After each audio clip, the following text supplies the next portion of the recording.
Is it some devil that crawls inside of you?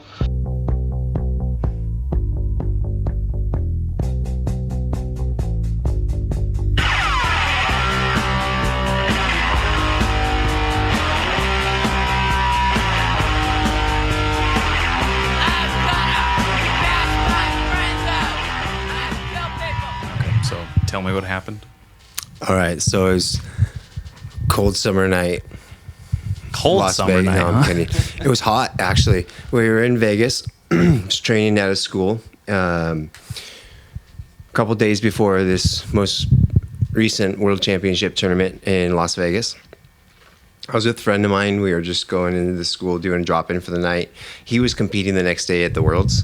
And so I was like, cool, I'm going to go in and get a roll. I'm out here in Vegas. I'm not out here a lot, so I might as well just stop in and, check out what the town's like. So, and have a good time. So I go in, and the owner of the school is super welcoming and humble, and hey, welcome into the school. Thanks for coming. Yeah, like an owner should be. Yeah, right. Exactly. Big smile on his face. Super welcoming to us. Thanks for coming. Thanks for being a part of tonight. We have a lot of our competitors competing tomorrow at the World Championship. So, it's their last night of hardcore training before tomorrow. Yeah. So, we're happy that you're here to help sharpen the team. I was like, cool, man. I'm just excited to be here. And I was with my buddy Matt from Australia. So he's a purple belt getting ready to compete at Worlds. And we go in, class starts, and we get a couple rolls in. It's not even class structure. There's 3 black belts on the mat that are teaching that night, just walking around helping people that have questions. Maybe, hey, I have a question on my knee pass, so I want to get some helps and critiques before tomorrow. So they'd be going around helping people out, and everyone's getting rolls in. So the round timer's going as this is happening. And I get maybe 3 or 4 rolls in with some blue belts and purple belts. And I'm just kind of flowing through the motions with them, helping them feel confident, leading them up until tomorrow. Just being super humble. And I realized I don't want to put anybody in a position where they break their confidence for tomorrow. Yeah. I'm not there to prove myself to anybody. I'm just there to have a good time and roll. Exactly, yeah. And so we're having a good time. We're rolling and stuff. And I'm about 3 or 4 rounds in. And then finally, this black belt comes up to me. And he's like, hey, would you like to roll? And I was like, I would love to. Yeah. Absolutely. That'd be so great. Yeah. Thanks for asking. Typically, don't have to do the little the side eye, hey, or not, or you don't. When you roll with someone, your rank or higher, it's like, oh, cool. Now I can actually try. Right. I don't have to be like we were saying. It doesn't have to be the big cat and the cub, feigning things. It's actually some training coming from you now. Yeah, exactly. That's good. So you can get to train. Yeah. And this is the school owner too, by the way. Oof. He owns the school. I believe he owns the school, or at least he's the head instructor of the school. He was the one that greeted us and welcomed us in with open arms and stuff. So he's a black belt at the school. I'm a brown belt, 4-stripe brown belt, whatever that means. So not much longer is what it means. Yeah, I guess. And so exactly that. I was like, okay, cool. I get to actually train tonight. But I'm not going to go hard. I'm not here to have a competition. Smash. I'm just here to have fun. I'm always going to revert to that. I was there to have fun, just have a good time. And he finally comes up and says, would you like to roll? I was super happy about it. I was like, yeah, absolutely, So we go. He claps and bumps my fists, and 0 to 130. I'm sitting in an open guard position, kind of half butterfly guard, and he takes a step in front of in between my legs. We clap and bump, round starts, and I get the hardest knee to my sternum ever. And the guy tries to knee pass, and I caught him in quarter guard, and then I just kind of started stuffing the position and his passing, and I was kind of making him struggle with that a little bit, and I wouldn't let him pass, kept staying sticky on him, kept staying sticky underneath him, moving around a little bit, and then I don't even know how much time's passed at this point into the round, but I know it went the whole round, and at some point, I sat up and we disconnected from each other enough for me to do a butterfly hook on his ankle and start to stand up for a single leg ankle pick. Nice. So as soon as I grabbed his ankle and went to go stand up, he just sat down into open guard. You bastard. And he got a De La Hiva hook on my left leg So he's playing it right back with you. Yeah. Jesus. So then he goes right back. It was just fun at this point. Like now I'm like, what I'm thinking in my head is the knee to the sternum like an afterthought at this point? Now you're training with. I'm not even thinking about the knee of the sternum at all. I never even thought about like the individual move, or I just felt like his intensity. You felt the intensity. Got it. Like, yeah, of course, because it's a tonal thing. It's not a you grabbed my pinky thing. Yeah. Got it. The only thing I could think of while this is all happening really was kind of like, because I am close to black belt and I do plan on competing at black belt level. The one thing I started thinking was, man, this is intense. Like next year when I compete, I'm going to have to really be ready for this. Crank it up. So like I held my own. I did really good, but the intensity level was gnarly. And I was like, okay, cool. If that's what this is, then it's a dogfight. So what would it be like for me if this was an actual competition right here, right now? If I'm competing at black belt level with this individual right here on this mat, how am I going to win during this match? Because his intensity is gnarly. So how am I going to beat it? How am I going to level the playing field? That's what was going through my head the whole time. Yeah, I've had that go through my head just training with upper belts. Yeah. If we're doing like an intense roll. Absolutely. That's great. I think it's an important thing to shift your mindset to, because I didn't want to be caught up on like the whole like, dude, why? At first I was like, whoa, why is this guy trying to knock me out? You know, why is this guy trying to? He wasn't doing a gentleman's roll. It wasn't a gentleman's roll at all. It was we've been training for competition. We're going into competition tomorrow. Yeah. And I don't think he was competing the next day. I think it was in front of his team. He's there. His whole team is there training. That's what I was going to say is you're rolling with their professor. Yeah. He's going to, he's not going to let someone kick his ass in his own house. No. He's not going to let his students go, oh, did he just get tapped by some out-of-town brown? Right. That's weird. And then lose their confidence. Like, maybe all this stuff he's been teaching us is a load of bullshit. Yeah. So there's a lot of things you got to like take yourself out of his, put yourself in his gi. Yeah, exactly. You know what I mean? Yeah, I totally understand and respect it, but not to the level of the intensity from the start. Like there's always a level. What else? Like I'm confident in my ability to know if I have any visiting student come to my school and visit for a role, if I go and approach them for a role, I'm not going to go 0 to 100 with them ever. Right? It's a kind of like an act of discouragement or like an act of aggression to where, oh, you're visiting, don't come back.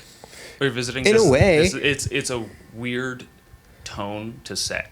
It was just it was a strange tone. It was a strange tone, and I don't think it was a malicious. It wasn't like a dislike of an individual. It was just the guy rolled hard, and it was so my mind was like basically focused on, if I'm competing right now in this second and this is my match, how am I going to win this match with his intensity level? I got to turn this shit up. Mm-hmm. So I turned it up and I started training harder. And then I started getting to a point where once I caught his ankle and went to stand up with that ankle pick and he sat down, he got De La Hiva on my left leg.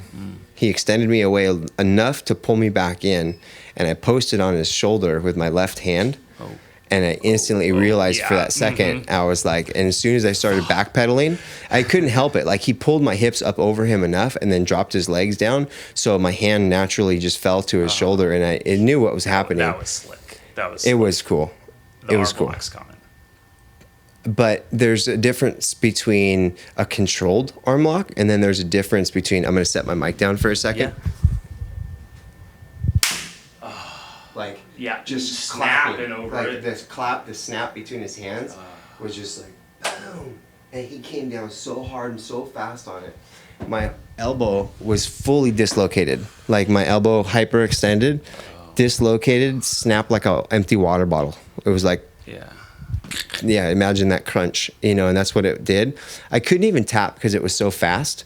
All I could muster, like it popped out and popped back in so fast in the moment. All I could muster was like, oh, fuck. And then I rolled over. Yeah. And you would think it would be over at that moment because my scream of like, oh, fuck. But it just kept going. And so now he's training and he's getting to a point where he's scrambling to get on top of me. So I'm like, well, fuck this. Yeah. So then I scramble back and I start fighting back. And then the adrenaline set in. My elbow's not even feeling anything anymore. So now I'm like, fuck this dude. In my mind, I'm not saying that out loud or clearly showing that to him. But I'm like, I'm not going to lose tonight, pal. Like, take that. I didn't tap. And I mean, I couldn't have tapped, so it wasn't my fault. But anyhow, it was just a shitty thing. And the round ended, and we stood up, and it was just right back to that whole like, oh, thank you so much. Mm-hmm. Thank you for coming. And I was like, Jason, thanks. You've spent enough time in jiu-jitsu schools to know that's how people are. That two-faced kind of, not two-faced, but that kind of, the smile on the wolf's grin. Right. I just have better, I have, like, I give people too much credit. Maybe. I think, like, and I'm sure being caught in the moment when you're out of town, in a new place, you're like, I'm having fun. This is a lot of cool things going on. My friend Matt's here with me. Why would I expect someone to be like, maybe a little fucking two-faced? Yeah. It's one of my other friends was talking to me about it, and he made a really valid point. And he was just to touch on your point too, is you got to think about the individual, put yourself in his gi. So he's not really anybody. Like, he doesn't have any world championship titles. He's not anybody of any significance. He's a black belt in a big franchised school, centered around some of the best jiu-jitsu in the world. Some of the best jiu-jitsu practitioners in the world live and train in Vegas every single day. Yeah. And leading up to those tournaments, like the World Championship tournament, the World Masters tournament, and then ADCC and stuff, people are living and breathing in Vegas while they're doing these trainings because it's closer to the culture and context of it. Context of it, exactly. So for me to walk in there as just a brown belt in the time where his students are all actively getting ready to compete tomorrow, he has to almost prove a point to his students and to himself. He checked, I think it was an ego thing of like, nobody comes into my house. You were to be made an example of. Yeah. And the example is that we can have our elbows dislocated and pop back in and be okay. That was the lesson learned there. So I'll be back on the mat. I've been back on the mat a little bit.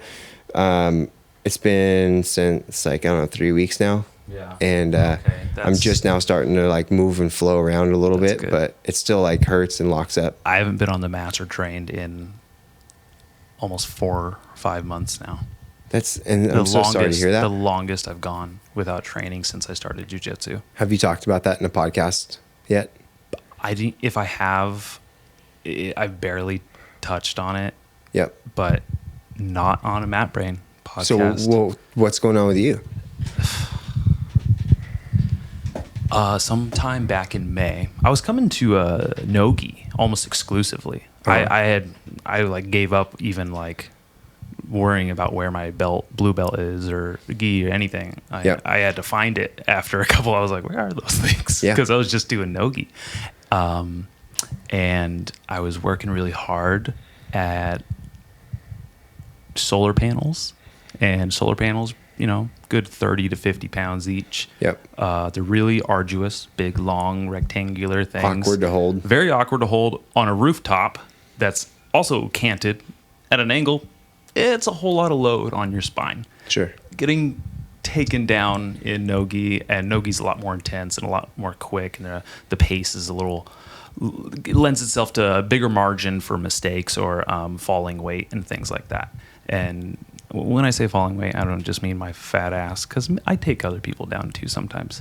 I've seen it. I felt it. This time I think it was a mixture of no-gi, standing up, where we're standing, starting up.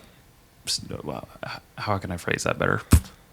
You were starting from standing. Starting from standing position, right? Yep. And doing solar panels, and then doing any skateboarding I can get in, and not really working on recovery. But you had already had a back injury prior to all this too, right? Yeah. That was from a long time ago. Was it skateboarding? No, it was powerlifting. I did fucking powerlifting. Deadlift. Well, I was a competition. Even worse. I it wasn't even in competition. It was out of competition. And I think I only did one more competition after that injury. And it was like over a year or two later. Yeah. But yeah, sometime You back. don't even have to tell me where that was. Back in 2018, it was in my spine. Yeah, Jason. I know it was in your spine. That's what.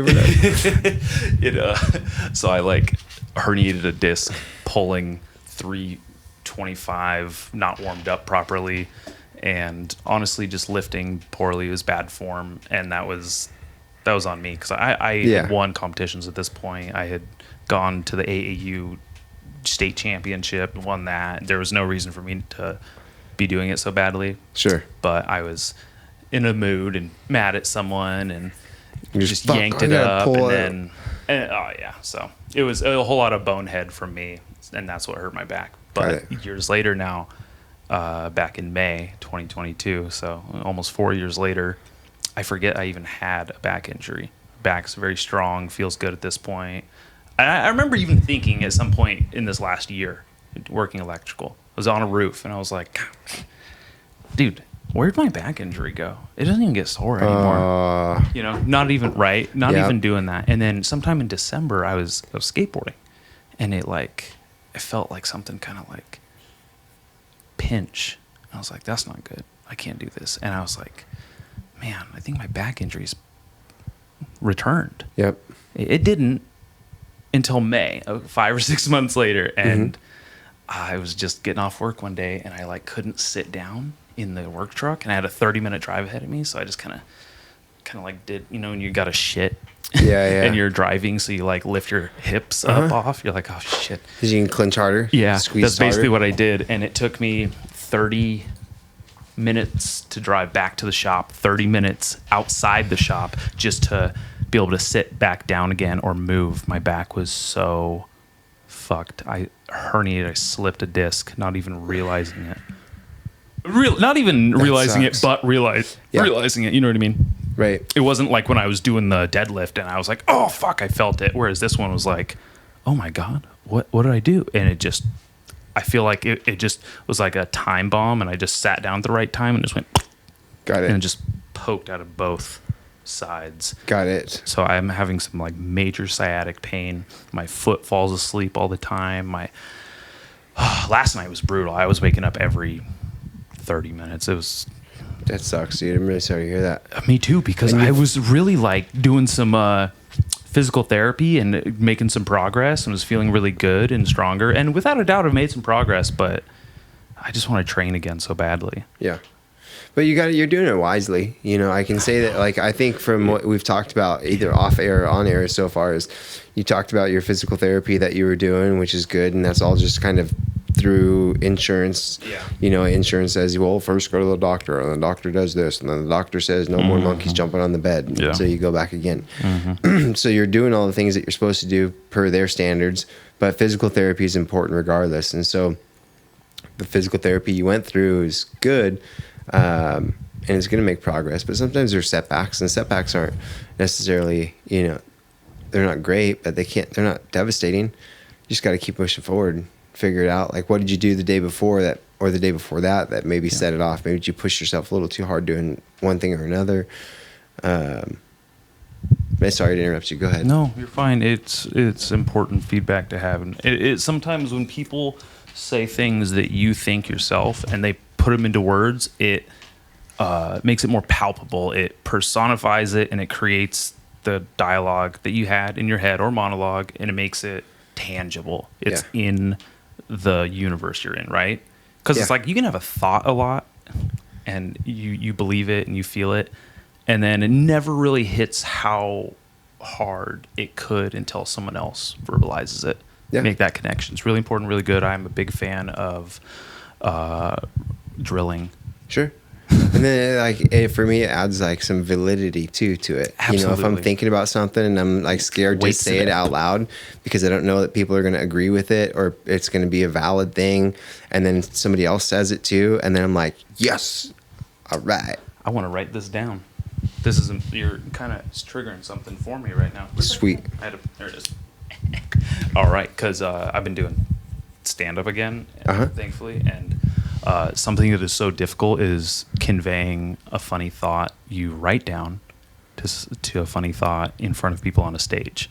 I'm much funnier off of stage, which sucks, When you want to be a comic, you're like, can I be funny where it counts and people are watching me? And I'm putting all this self-worth on, and I'm placing this constant need for gratification and like please validation from people. Please like me. Please love me, but for my fucked up opinions. Right.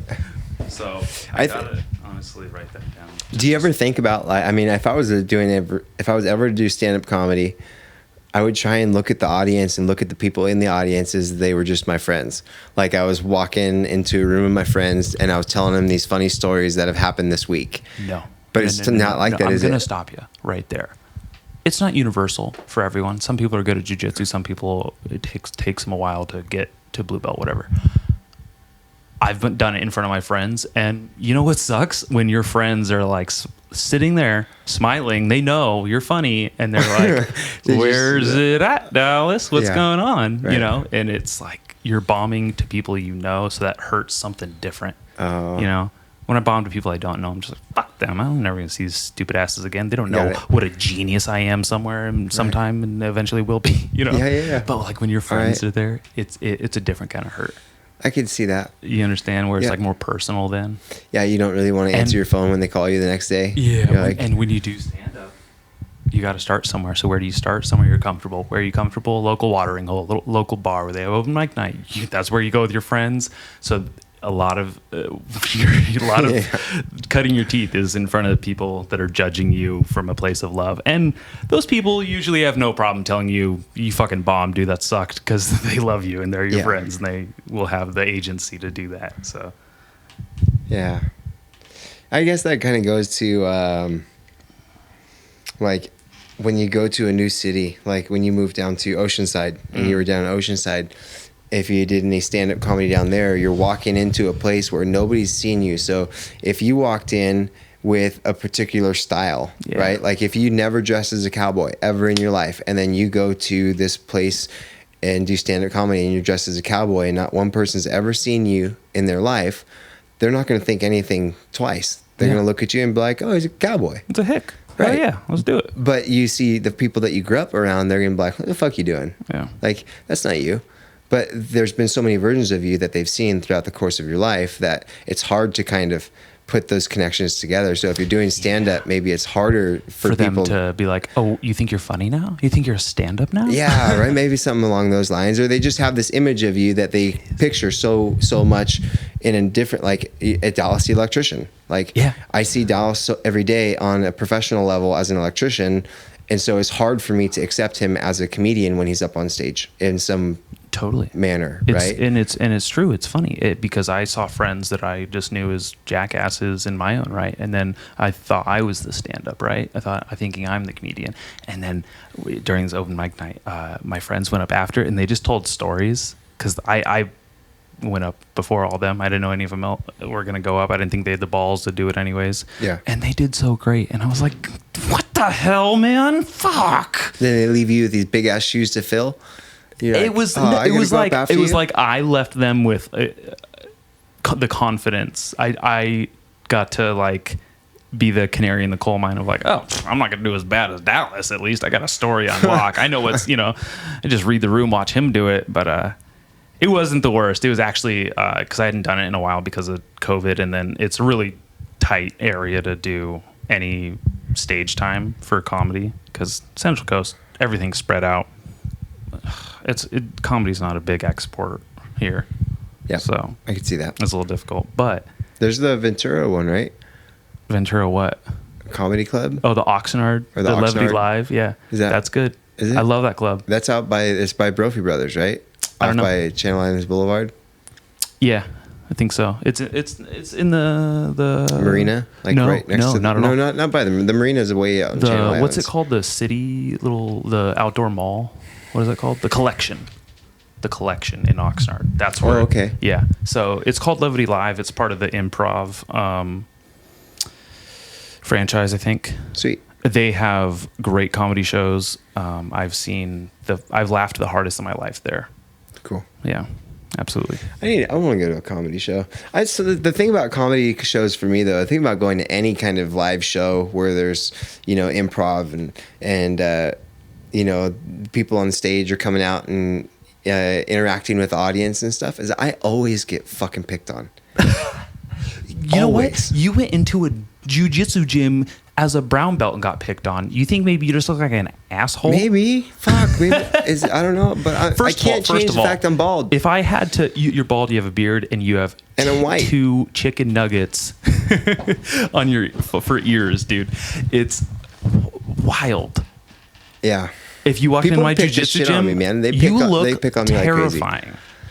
Like crazy. People, not so terrifying that people cross the street though. Not that type of terrifying. I think that's because you're white and they're like, he's actually just a nerd. Yeah, I think that dudes. I've lost a lot of weight. I'm kind of looking like a nerd right now. Kind of looking really skinny and. Just, I was thinking you look kind of fat. Fuck you. Beautiful. Hey, that's one thing that happened since not training is I've had time to recover, so I dropped a bunch of weight. Yeah, you look good. Thank you. I saw you in the parking lot, and your haircut and your skin complexion. You look good. Thank you. Also, I didn't stop completely, but don't eat seed oils. Good. And I eat a very closely animal-based carnivore diet. Cool. So lots of fruit. For all the carbohydrates I get are from fruit and honey, and that's where where a lot of the sugar I get. I still do shit like this. I got like a big, vanilla cold brew. Yeah. Sweet bullshit. I do that in the morning. Maple coffee. I'm a bad boy when it comes to that. Bad boy. What? I lost train of thought. No, that's okay. We were talking about you being fat. Yeah, I'm not fat though. No, you don't look like a nerd. You look great. You look stacked, actually. You back on the I'm kind of slouched over in the chair and kind of nice. forced myself to look all roly-poly. I got to adjust myself. I got to clean myself up.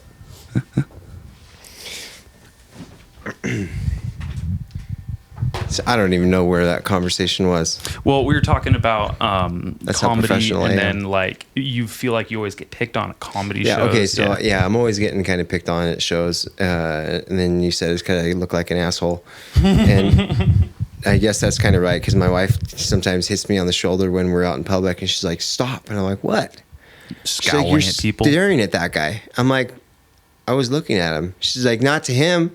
Not to him. Like, sorry, I guess it's not a deal. I'm just like I guess I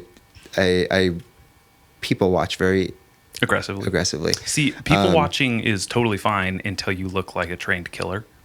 So you look like someone would hire you to be like a evil man's not henchman, but like one of the like the guy that does the shit, the guy that does the dirty work. The contractor, like you're like ex-military, you look like an ex-military contractor. That's awesome, dude. Yeah, I like that. Yeah.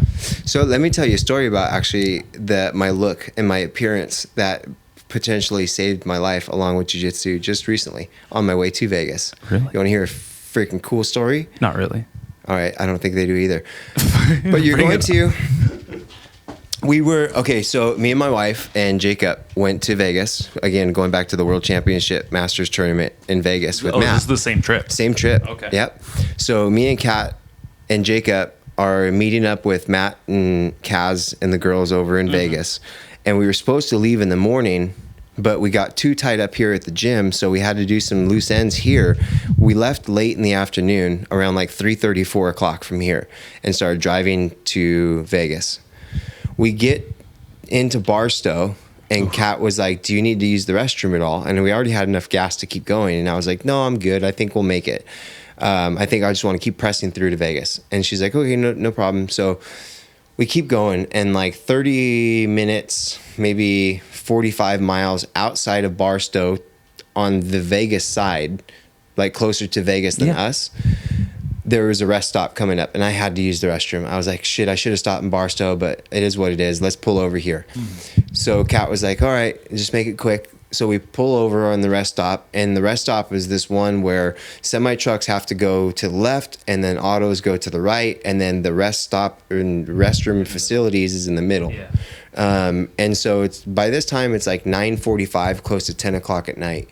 And I park, and we pull in, and there's maybe 2 cars there, and there's maybe one person and like another person with that guy in his vehicle, and then there's another open car. and I don't really see anybody else. But as soon as we pulled in, Kat was like, Jace, I don't have a good feeling about this. Mm-hmm.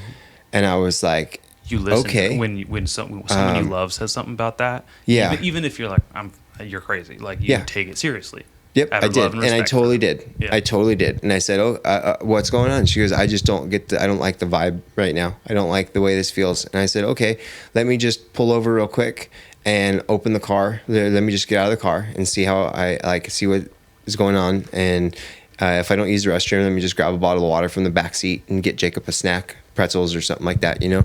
So I park the car in a parking spot, and I get out of the driver's seat, open the car door, and I'm facing my wife who's in the passenger seat, and I'm like, "You're right, this doesn't really feel that good. Let me just get a snack and a water bottle, and we'll jump back in, and I'll just use the restroom on the side of the road somewhere or something." So I go around to the back door on the driver's side of the truck, and I open that door, and I start getting a snack, and I throw Jacob a bag of chips, and I throw my wife a water bottle, and I pull myself a water bottle out, and then I close the snack container up, and that's kind of hidden and stuff. And out of my peripheral, in my right side, I see a person walk behind my tailgate, and I can only see them from their neck to their chest because I have my tent, the rack and the tent on the back of the truck. So I saw them through that gap between my tailgate and the tent, and the reflectiveness of the taillights. And as soon as I saw them, I dropped what was in my hands, and I turned to the right towards the rear of the truck, and they're a foot away from me. And I was like, "What the fuck do you want?" And I stepped up to him, and his hands were in his pocket of his sweater, and he took a step back, and he was kind of like, at that point, I broke his OODA loop. I broke his train of thought. Absolutely. Like, he didn't expect me. He didn't expect my look. He didn't expect the reaction I gave him when I turned around. He didn't expect me to see him. But I saw him in my peripheral, so when I turned around, I caught him, and I just was like, "What the fuck do you want?" And his hands were in his pocket, and then he took a big step back, and there was enough distance, and at that point, I'm kind of freaking a little bit because I'm like, this dude's gonna pull out a gun and shoot me, trained or not, that's or pull out a knife terrifying. or anything. Yeah. But I didn't let the fear overwhelm me, and so he asked me, he goes, "Do you have any food?" And this guy clearly is not hungry. He's not homeless. He's a fucking thief. Like, I can't even tell you. I'm not going to use any descriptions. I'm just going to say this guy is clearly a thief. He's going to jack me. Mm-hmm. So I was like, "I don't have any food." And I take another step towards him, and he takes another step back. And then he says, "You don't have any cookies?" And I was like, "I don't have any fucking cookies." And I took another step towards him. And at this point, when I took another step towards him, I noticed there was somebody else with him standing about 15 feet away watching on the corner of this little sidewalk. And then the lineup was perfect. And then he took another step back, and I was like, "I don't have any fucking food. It's time for you to leave." And then he starts walking around my tailgate, and I kind of followed him. And then the guy on the corner of the sidewalk starts walking around and trying to meet up with him. And I run back around the side of the truck, close the side door, jump in the driver's seat, fucking peeled out of there, got in the highway, and got out of there. And my wife was just the whole time like, God, yeah, seriously, heart was going crazy. You know, Jacob was like zoned on his iPad, fortunately, so he didn't see what was going on at the time. No problems for him. Thank God. But I got in the truck, and I was like, holy shit, we were seriously about to be robbed. Like, that was literally a robbery about to happen. There was no. So here's why I'm going to say that it was for sure, no doubt, this guy was going to rob me. Everything you said, any person with brainstem could deduce robbery. 100%. Theft. Right? Yeah, you were being mugged. I've been in a position before where I've needed assistance, and it's not really been that great of a place for me to just surprise somebody. So I don't surprise people. I from a distance, because I understand I have an appearance. So I hold my hands up and I say, excuse me, can I ask you a small favor, a question? I'm safe. Like, my hands are in front of you. I'm super defensive. Like, so his thing is, he could have been where that one guy was on the corner of the sidewalk with his hands in the air and said, "Excuse me, I'm so hungry. Like, could you spare a bag of chips or a water or something like that? Can I have your attention for a second?" No, he fucking snuck up, crept around the tailgate of my truck and up to me. If I didn't see him, he didn't announce himself. So when I turned to the right and saw him within a foot of me and his hands in his sweater pocket, and I approached and I took a step towards him and said, "What the fuck do you want?" and he'd had to take a step back, that was what threw him off. And I saw his spirit break. I saw him like look at me and be like, "Oh fuck, wrong dude." Like, I've seen that look, because I've very occasionally gotten to be that person where I broke their concentration. You know it their when it happens, right? Is shook, like you knew it. You took it. You just reached and took it from him, and you know now you have this power. And that's why I took another step towards him when he asked me if I had any food. And then he said, "Do you have any cookies?" I said, "No." This guy was not in the shape. He didn't need food. He wasn't hungry. He wasn't dirty. He wasn't grungy.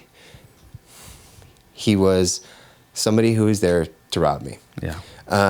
So we got out of there safely, right? And the scary part was like, had I not reacted the way I reacted, I mean, it could have gone different from the start. He could have had that thing in his hand. Maybe he was just hungry and really wanted some food and didn't know how to approach me. Yeah, the biggest dumbass ever. Right? But that's not what happened. So he didn't like, if he had a knife, also, I would have been like, take the food, take it. I don't have it. You want it? Yours. Yeah. Like, you want my wallet? Here. Also, if he was actually scared of you and he was asking if you had food, and he knows that he has now entered your space and that bubble and that security of the vehicle and your family, and he realizes that he might have pissed off the wrong person or caused that trespass, he'd be like, "Oh, hey, sorry, man. I didn't mean any trouble. I'm just hungry. Do you have any food?" Maybe he'd pull his hands out of his pockets. There's no fucking way that wasn't something sinister. And you looking like the fucking serial killer you look like, like on a TV show, not like the way the Jeffrey Dahmer looks. That kind of like a Jason Statham on steroids. Yeah, well, I mean, if Jason Statham and Conor McGregor had a baby. Yeah, you look like that baby was older than both of them. Jason Statham's older than you. I'm the middle child between him and Conor. Yeah, I mean, I know you look older than Jason Statham, but he's older than you. Yeah. But yeah, so that was crazy, dude. It was gnarly. Dude. And so that was funny when you said my appearance and stuff, because you're right. It kind of it speaks volume. What were you wearing? I don't even remember. I mean, I was wearing shorts, flip flops, and a t-shirt. Oh yeah. Yeah, that's it. And it was all black. It was a black t-shirt, because it was probably my Allegiant Fitness t-shirt.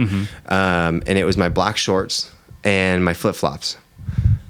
Bald head, white guy in a big lifted truck with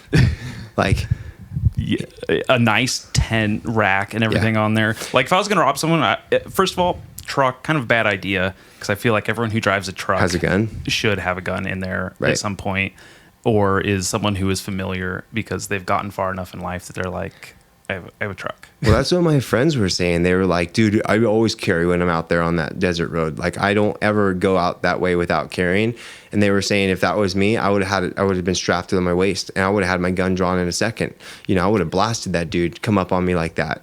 And I agree, but at the same time, I'm always going to play devil's advocate until I'm proven otherwise. Like, I'm not also, the judge of this situation. You don't need a case on your hands. I don't need that. Because if everything that had occurred just like that, and you had a gun drawn on him now, right? Like, you'd have to have the wherewithal to not shoot him, right? Which is equally a part of training as shooting, right? And maybe you have to shoot this guy, right? Maybe he goes, "Oh shit," and then pulls like his hands out of his pockets and does goes to put his hands up. Maybe he has his phone in his hand, and he ends up on a t-shirt. You know what I mean? Totally. And so I'm not a gun guy. I like guns. Just don't get me wrong. It's just not your I'm not like, I'm not, they're not my self-defense. My self-defense is my hands. Of course. And I understand that I'm outnumbered and outweighed when it comes to somebody that has a knife, somebody that has a gun and stuff like that. But it doesn't mean I'm going to start carrying a gun with me and stuff like that. It's a choice I'm willing to make. So yeah, it's because what is to play advocate here? Let's theorize it real quick, or I don't know if that's the appropriate word, but what if this guy, who I didn't see what vehicle he got into afterwards because I was so quick to get out of there, what if he's had some social situational or social disorder where he didn't know how to assert himself into somebody's area, somebody's space? So he came up, like he would in the daylight, to anybody else, and the person on the corner of the sidewalk wasn't just naturally with him and using the restroom, and they had to stop because maybe a child in the vehicle needed to have blood pressure regulated and needed some food, and he didn't know how to say, do you have sugar, do you have this, like do you have food? Maybe that's easier to just ask, is do you have food?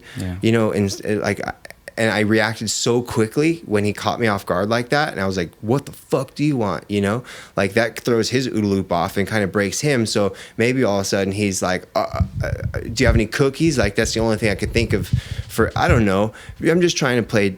To the gun thing is, what if that was the case? What if somebody did have a gun, drew their gun, shot this dude, and found out that there was a person in the car that needed some food or something like that, and the person walking out of the bathroom was just a person riding with them to Vegas on their way from California, and everyone could have gone home fine and dandy, and maybe I just scared him, and if that's the true case and that's what was happening, and instead of me having a gun, I just scared him, and he walked back into his car and was like, fuck, I'm never asking anybody for anything again at a rest stop. You know, so like it could have, I don't know what the truth is. I just know what I felt in my heart. My wife, going back to the beginning of this, where she said it didn't feel right, and me getting out of the car and it not feeling right. And then this guy's look and his demeanor and the way he snuck up on me, like it, I know kind of where it was headed. And, but, yeah, you can't deny those instincts. And I think it's important that you did that, because you probably put that fear into his mind, and that's probably less likely to happen and occur where he's approaching someone with ill intent. Sure. Again, you probably eliminated that conflict happening. I hope to so. Someone else, because you did that. Yeah, and I hope so too. I had to throw someone out of the bar Kylie works at in Los Alamos recently, and it was the same thing where it was threw someone off their game, you know. This guy was being an asshole, and thought it's a whole story, but sure, regardless, did it to him, grabbed him, I had to put hands on him and push him the fuck out of the bar. And I just really have to thank jiu-jitsu and people like you. I couldn't have done that 5 years ago, 6 years ago, maybe even 2 or 3 years ago. Right. Maybe I'd be like, maybe all my jiu-jitsu is bullshit. Maybe all that confidence I've gained from it is really just ego and it's arrogance and not confidence. But even with my back injury, and even someone that needed to be removed from a building, I maybe stopped him from being a cunt somewhere else to someone. Yeah. So maybe next time he'll think twice. I hope so. If there's a lesson to be learned, hopefully they learned it, you know, because next time they may not be so forgiving. And how cool is it that maybe that guy goes, damn, I need to do something better now. I need to be better than that. Yeah. And no one got hurt. And I didn't hurt that other guy.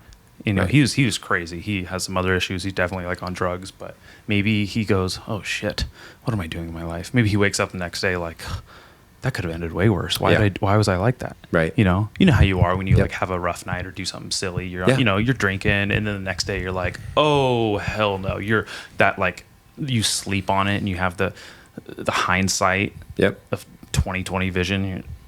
Jeez. I fucked up. Let's not do that again. Right. You know what I mean? Yeah. He might have had that. Somebody told me something, and I don't think that like in the moment, I don't want me to jump around. Jump around, dude. But somebody said something to me one time, and it's not like I think about this every single time it happens or in the exact moment, but I think I've thought about it enough and kind of ingrained it into my spirit enough that it just happens naturally.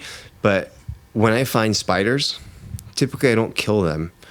I grab a container and I remove them, and then I let them go into a bush. Like, especially here at the school, at Gracie Bar, at our school. Everyone's like, oh, there's a spider on the mat, kill it. I'm like, don't.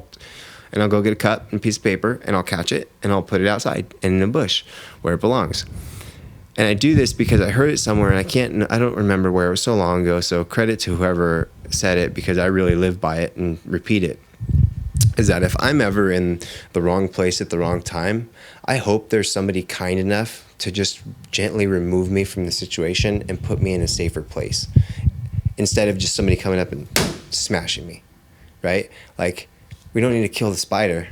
The spider has its purpose. You have your purpose. I have my purpose. Everyone has their purpose. So don't just smash the bug, right? Relocate it. And so I've always been this person where like I try and give people the benefit of the doubt, and for most cases, and just be like, I don't want to just resort to smashing. I don't want to just smash the spider, you know, like, because what if I'm in the wrong place at the wrong time? And I just hope somebody's nice enough to be like, hey, buddy, you don't want to be here right now. Yeah. Hey, you hope, but if everyone has a reason and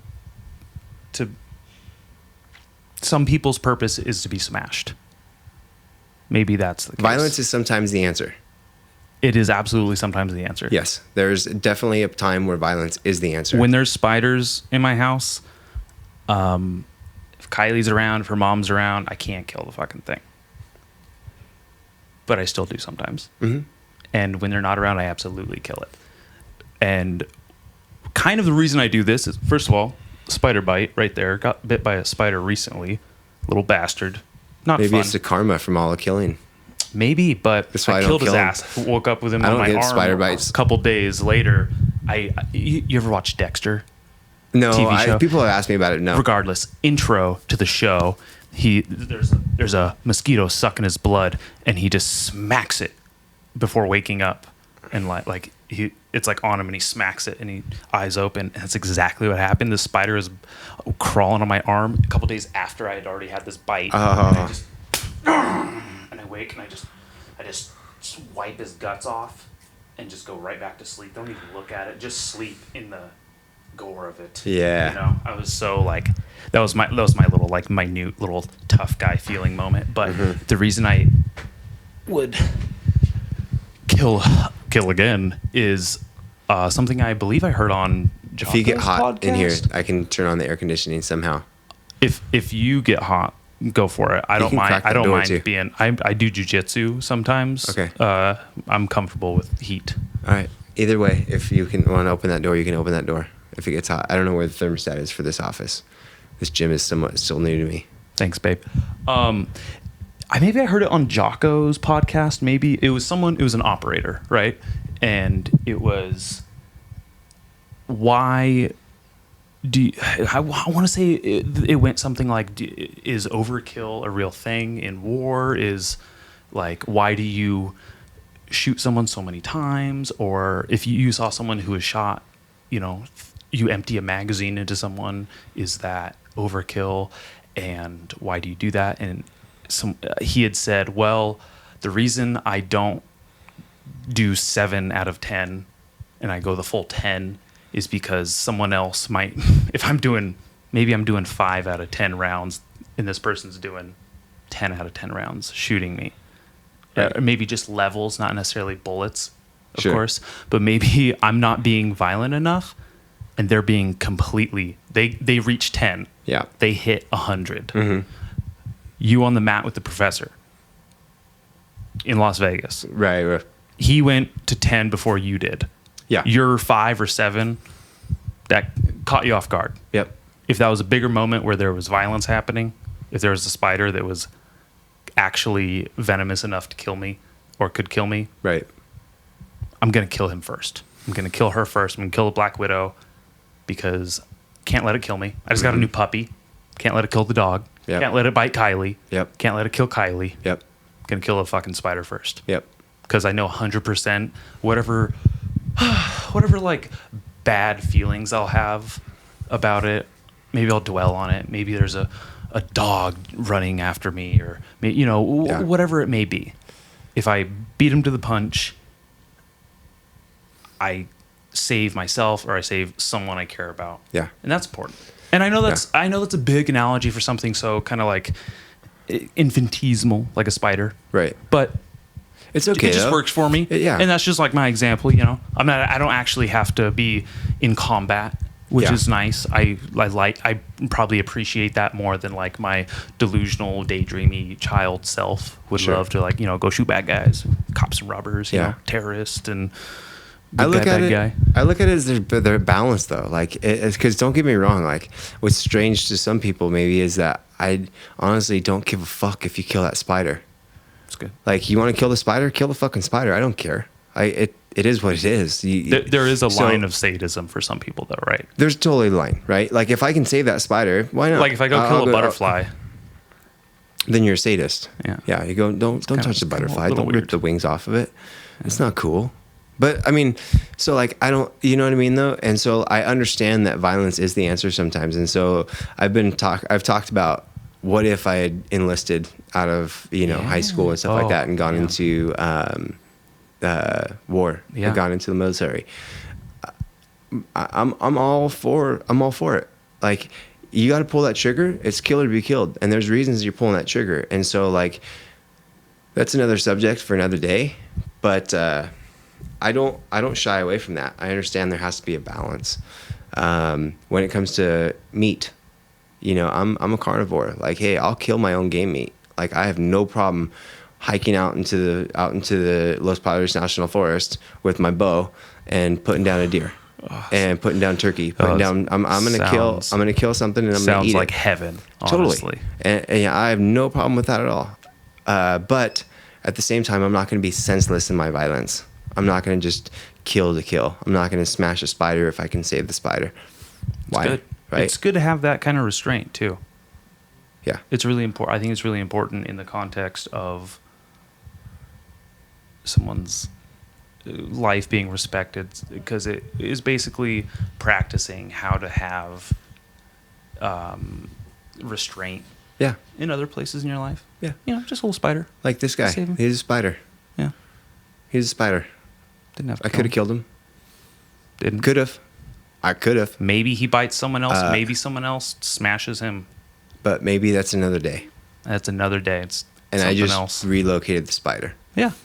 Somebody else can smash that spider, and I don't give a fuck. Maybe lives a happy life in his web. Maybe that spider realizes, I ain't going back in there. Hell no. I'm staying out here in the jungle. Yeah. Hey, whatever the universe puts in order is what it puts in order. But that's kind of... I'm going to walk out of here and shoot someone in the parking lot now. That's not order. I'm going to walk out, someone's going to approach me. I'm fucking stress me out. Smash spider! Yeah, right. Oh, no, smash the spider. Don't smash the spider. If you can avoid smashing a spider, avoid it. Yeah. And then maybe you'll do something good in the universe and you won't get bit by a spider. I don't eat shark. You know why I don't eat shark? Because I swim in the ocean. Oh, because you swim in the ocean? Mm-hmm. Fuck that, dude. Karma's real, dude. I'm from Lompoc, shark attack capital of California, Surf Beach. They killed many surfers there. If there's a shark around, I'm going to eat it in honor of those fallen surfers. We sit up on land in our 5-star restaurants, dining elegantly on shark. Who's this shit? Because I haven't done any of that. That's a different conversation. We go fish and chips and tacos. If you looked like that, I wouldn't let you in my restaurant. Go outside with the spiders we threw out. But yeah, most people, we go get the shark. Anyways, we're up here on our land eating shark like nothing, blah, blah, blah, and then we go in the ocean and think that they ain't going to eat us. It's the balance. We go in there, it's... Not everyone thinks that. A lot of people are like, I think I'm going to get eaten by a shark. If I go in the water, I'm terrified of sharks. So many people think about that. So many people think about if they go in the water, they're going to get eaten by a shark. I think it's because the movie Jaws. It has to had be. The movie Jaws never culture so much. Yeah. Because think about how many things that can and will and do kill people that no one talks about. There's no hippopotamus movie. They kill more people per year than any shark. How funny would that be, though? If they made it's called Hungry Hippo. That's exactly the fucking Hungry Hippos horror movie. Oh, that'd be so funny. Yeah, I'd watch it. Yeah, fuck yeah. Or I'm sure a lot more people are afraid of snakes because Ice Cube and J-Lo getting chased in Anaconda. The Anaconda movie. Yeah, The 90s produced some good movies, dude. Yeah, dude. Good time to be born. Yeah. I know you were born in the 70s. But I was born just in time to experience the 90s for what they were. I was born in 1985. So come 1990, I was 5 years old. I was living my 90s That's wild. dream.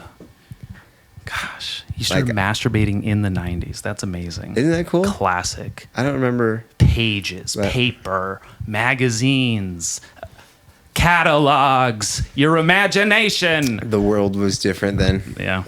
The world is so much different. I used to have this messenger bag in my room in junior high, and I had all these like random porno mags that I had, not like 2 or 3, that I had like collected somehow, and I would keep them in there. And it was like behind a bunch of like, it looked like it would be like an obvious place, but it was literally just, I never used this messenger bag. There was like sweatshirts on it and everything, and it was just like blended right in. And I haven't thought about that. Was that your go-to? That was my go-to. That was where I hid my little porno mags. It wasn't even like my go-to because like, I think all little boys had like a Playboy under their bed or in a closet, you know, underneath a sweater or whatever. Yeah, like a smartphone. Little boys like us in our time though. Yeah, but I don't know what that's like now. I don't. Oh God, I know. I'm. It's so easy to just pull it up on your phone.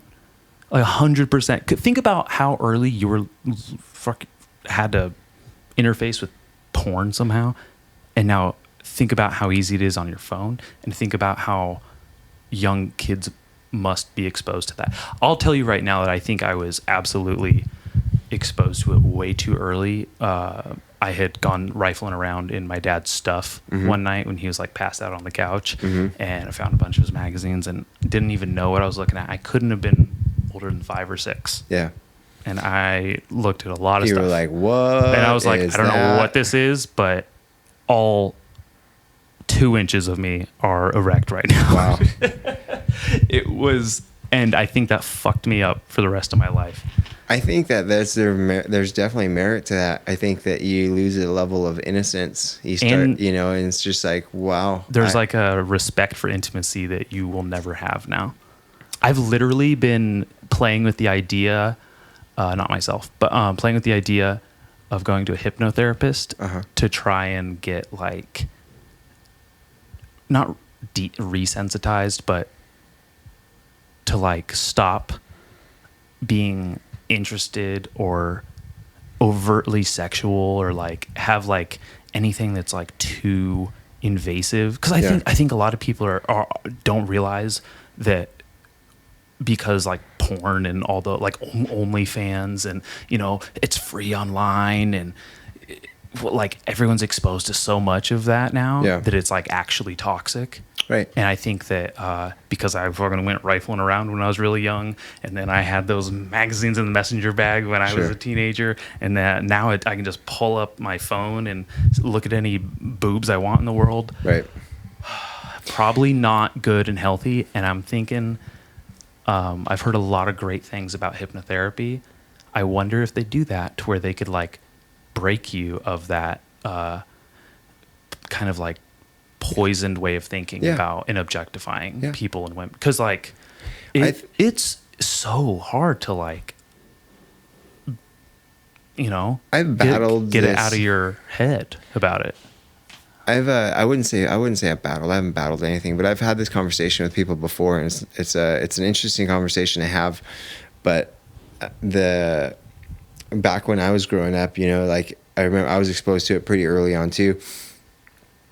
And in several different ways I was exposed to it. You know, one day I was walking through the bushes out in Goleta. Oh, yeah. Out in the I found some bushes Goleta in the bushes with my friends when I was really young, and we were going through it, and there was this little like plowed out area in the weeds, and there was a blanket out there, and there was a magazine there, and it was just like that was my first exposure, if I remember correct, if I remember that far back. But it was just weird. And so like, but nowadays it's at everybody's fingertips and stuff. And so the thing that I've talked about with people openly is that pornography is causing earlier and earlier onset erectile dysfunction in young men. Yeah, I've heard this. Absolutely. And it's because it's training your brain. If you ever look at I've looked at a study, I don't remember where it is or what it was called, but it was just a simple thing, and it was kind of showing you a brain image in comparison from a heroin addict. Heroin addict. And somebody who's addicted to pornography. We saw the same thing. Okay, so and it's so close, and like the way the brain's functioning at that point with this addiction is very similar. And so you're basically teaching yourself so many different things that are not right. And so like in pornography, when we were kids growing up, like it was a VHS tape, right? Yeah. There was no fast forward. Like you could fast forward, but there was no skipping. When you decided you put that thing in the VCR and you sat down, your eyes were like, what the fuck am I watching? Like you watched from start until you like could stand up and turn it back off. Yeah. Right now, full disclosure, you should probably turn the rest of this episode off if you're sensitive to this type of stuff, because the conversation will continue. 1, 2, 3. Okay. So, but you have the start to the finish, right? So you watch the whole thing, which could be 30 minutes to 40 minutes to 50 minutes or whatever. You in that moment, you see the buildup. You see the meat, you see the buildup, you see the engagement, you see everything, you see the foreplay, you see all that stuff. Yeah. And then you see the ending, right, to it. So your brain is still watching everything happen.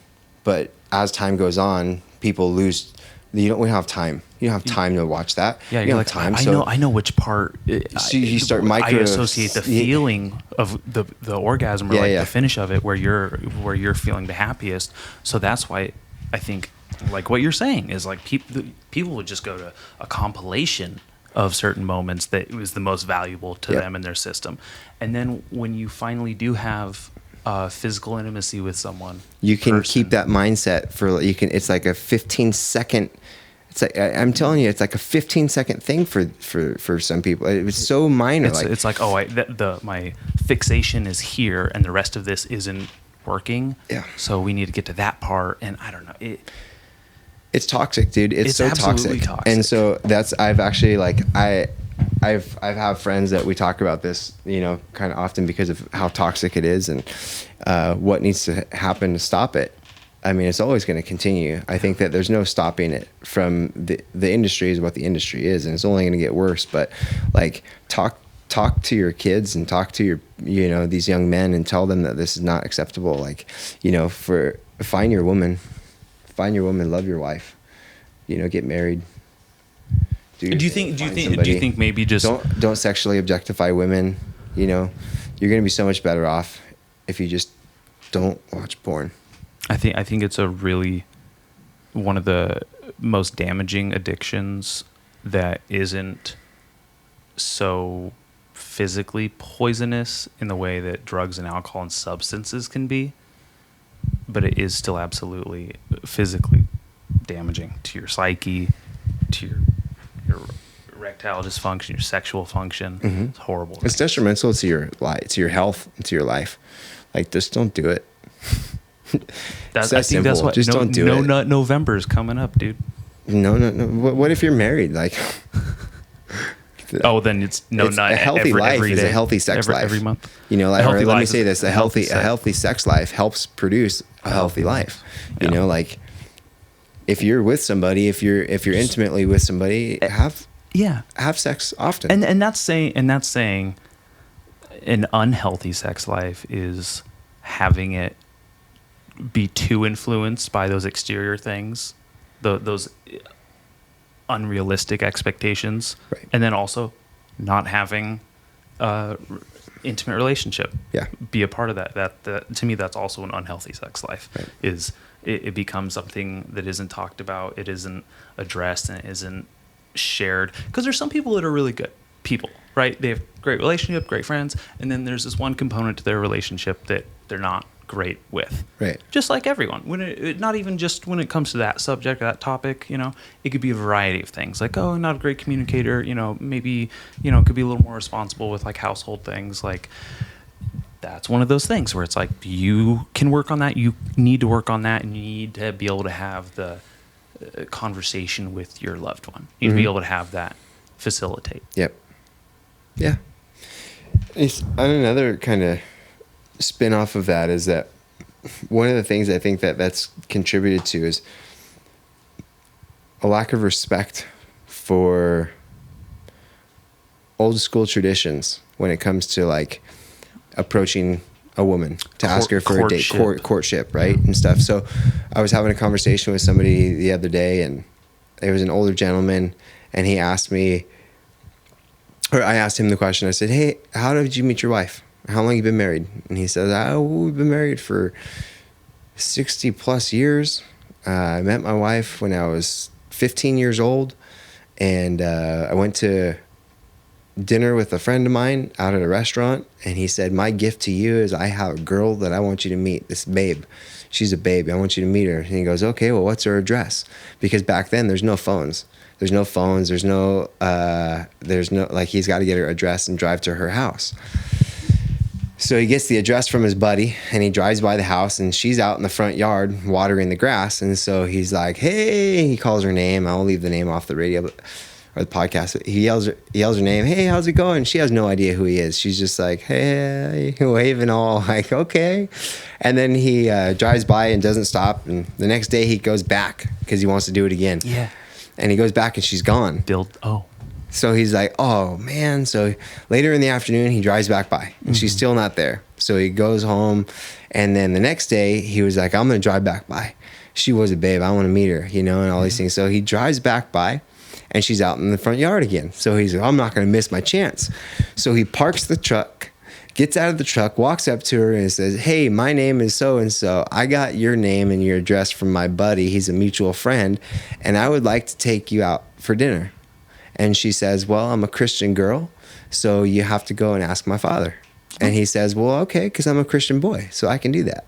And so he walked up to her father and said, hey, my name is so-and-so, and I would like to take your daughter out on a date. I'm a Christian boy, and my family is a Christian family, and so and so and so. So the father said, absolutely, you can take my daughter out on a date. And they've been together ever since. It's very classic line of respect. Yeah. That is conveyed. Totally. And so like the courtship between that, like things progressed over the years with them and stuff. And there's going to be more stories that he'll share with me over time. But just the meeting and the interaction of like, he got a name and an address from his friend. So he drove his truck, his dad's truck. Yeah. Oh, yeah. Okay. It was his dad's truck at the time because he was 15 years old. Yeah. So he jumped in his dad's truck and drove by the address and waved at her and then was like, oh, cool, I'm going to go back tomorrow. And went back the next day, twice in one day. And then today we'd be like, that's creepy. He's a stalker. Call the police. Right. But then the third time he gets out of his truck and goes up and he's like, I'd like to take you on a date. So when it comes to people asking each other out on dates, like that's all gone. And so jumping back to like the whole, pornography thing, these young men have this at their fingertips so early on in life that they're learning the wrong values when it comes to courtship with women.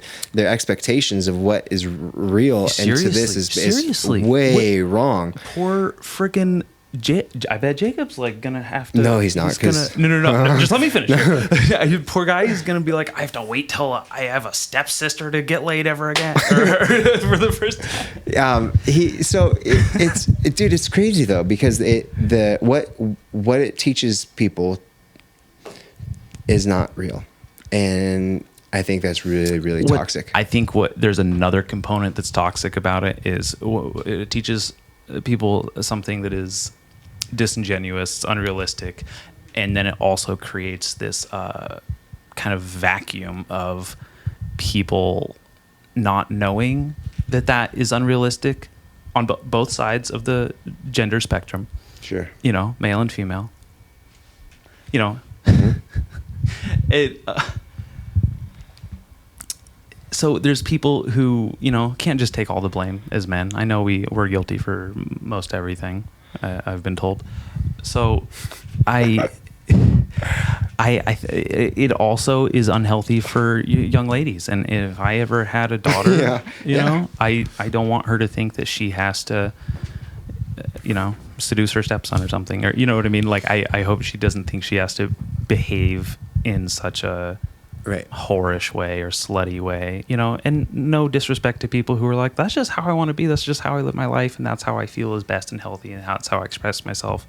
I'm not going to stop, you do you. Obviously we have some traditional values that we have grown to take seriously and arrived at this point in our lives. So we're going to, adhere to those a little more. So that's just kind of the wheelhouse we'll operate in. Right. Yeah. Although I will say, I think we went down this wormhole a little too far. Let's jump into another subject. You know what? You want to write that subject down or something real quick? Just, I gotta use the bathroom, and I want to make sure no one mugs me. Oh yeah, for sure. You can keep it in mind, right? Yeah, no, I can keep it in mind for sure. Okay, good. Yep, All right, we're gonna pause. Good. All right, pause. All right, and we're back. We're back. Talk to me. Okay. So, I was gonna talk to you about this trip that I took last year that we haven't done a podcast in so long. I know we haven't done it in almost a year. It's been 10 months. It's gnarly. I thought it was just going to be like a couple weeks, maybe a couple months, and then it turned into almost a year. Yeah. And I haven't been around all summer because of my back. You Right. know, it's like you don't really see your jiu-jitsu coach when you don't go to jiu-jitsu very often, right? Right. It's a bummer. Well, we can try and do a better job at doing them more frequently, and then you getting back to jiu-jitsu when your back's mending and stuff. But oh, are you kidding me? I still have a freaking rash guard in my backpack right now. oh, that's so cool. I'm just saying, like, I'll just let you beat me up. oh, that'd be so sweet. Yeah, you can just roll me up. Maybe just roll a little flow. Just roll me up Just want to see what I can do. after your MRI, after you get all that done. Okay. All right. But so we haven't had the podcast for so long. I expected to talk about all these cool things that happened over this trip to Montana that we took last November, and all these cool experiences that we had. But Was that your first time in Montana? uh-huh. Wow, that's Yeah. so cool. I've never been. It was my first time and almost my last time. Almost your last time. Why? Yeah. Because I would have never left. I almost never left. I got there and I was like, I'm not going to leave. Thought you almost Like, this is the first died. time I've come to Montana, and I don't ever have to come back because I'm not going to leave. I wanted to live there. I wanted to move there. That's what I've heard. But beautiful. it just wasn't in the stars. And you went in the winter too, or like almost Loved the winter. Oh, Was it cold? So nice. It was like it was colder than 20 degrees at one point. I mean, it got cold, yeah, but like during the day it was a little under 20 degrees, and I was outside with no shirt shooting my bow. It was freaking And immediately, glorious. not a month after that, I was shooting my bow for the Yeah. first time. It was infectious. Dude, You saw my pictures and you were like, I need to do that. I've been meaning to get on a archery kick for many, many years, and I finally did. I went and picked up this bear archery bow in Nice. Slow at there's actually a great archery place I've been told in Slow. Sweet. I don't know what it's Never called. been. I forget. Never heard of I it. got it from some dumb sporting goods store. Yeah. Cool bow. Yeah. Love it. That's awesome. That's cool. Lost almost all my arrows. Was so mad one day. Just put my bow away, and it's just been sitting in my truck ever since. Got I it. have 3 arrows. They're very expensive. Yep. And I was getting really good for the short amount of time because I was shooting every day. Yeah, I saw you doing it for a while. So good. Yeah. So nice. Also, it was really nice because it kind of staved off my bullet addiction. Oh yeah. So okay. I saved money Saved on rounds. ammo, saved some, and then there's something weird about when you don't when you shoot guns and then you don't for a little bit. It's just like with jiu-jitsu where it's like, I'm going insane. I need to strangle someone. I'm Got it. going insane. I need to shoot something. Okay. It's, those are mutually Yeah, exclusive. I see but that. it's very similar where it's like I'll get like to a point of like, I need to go rain brass, bro. Yeah.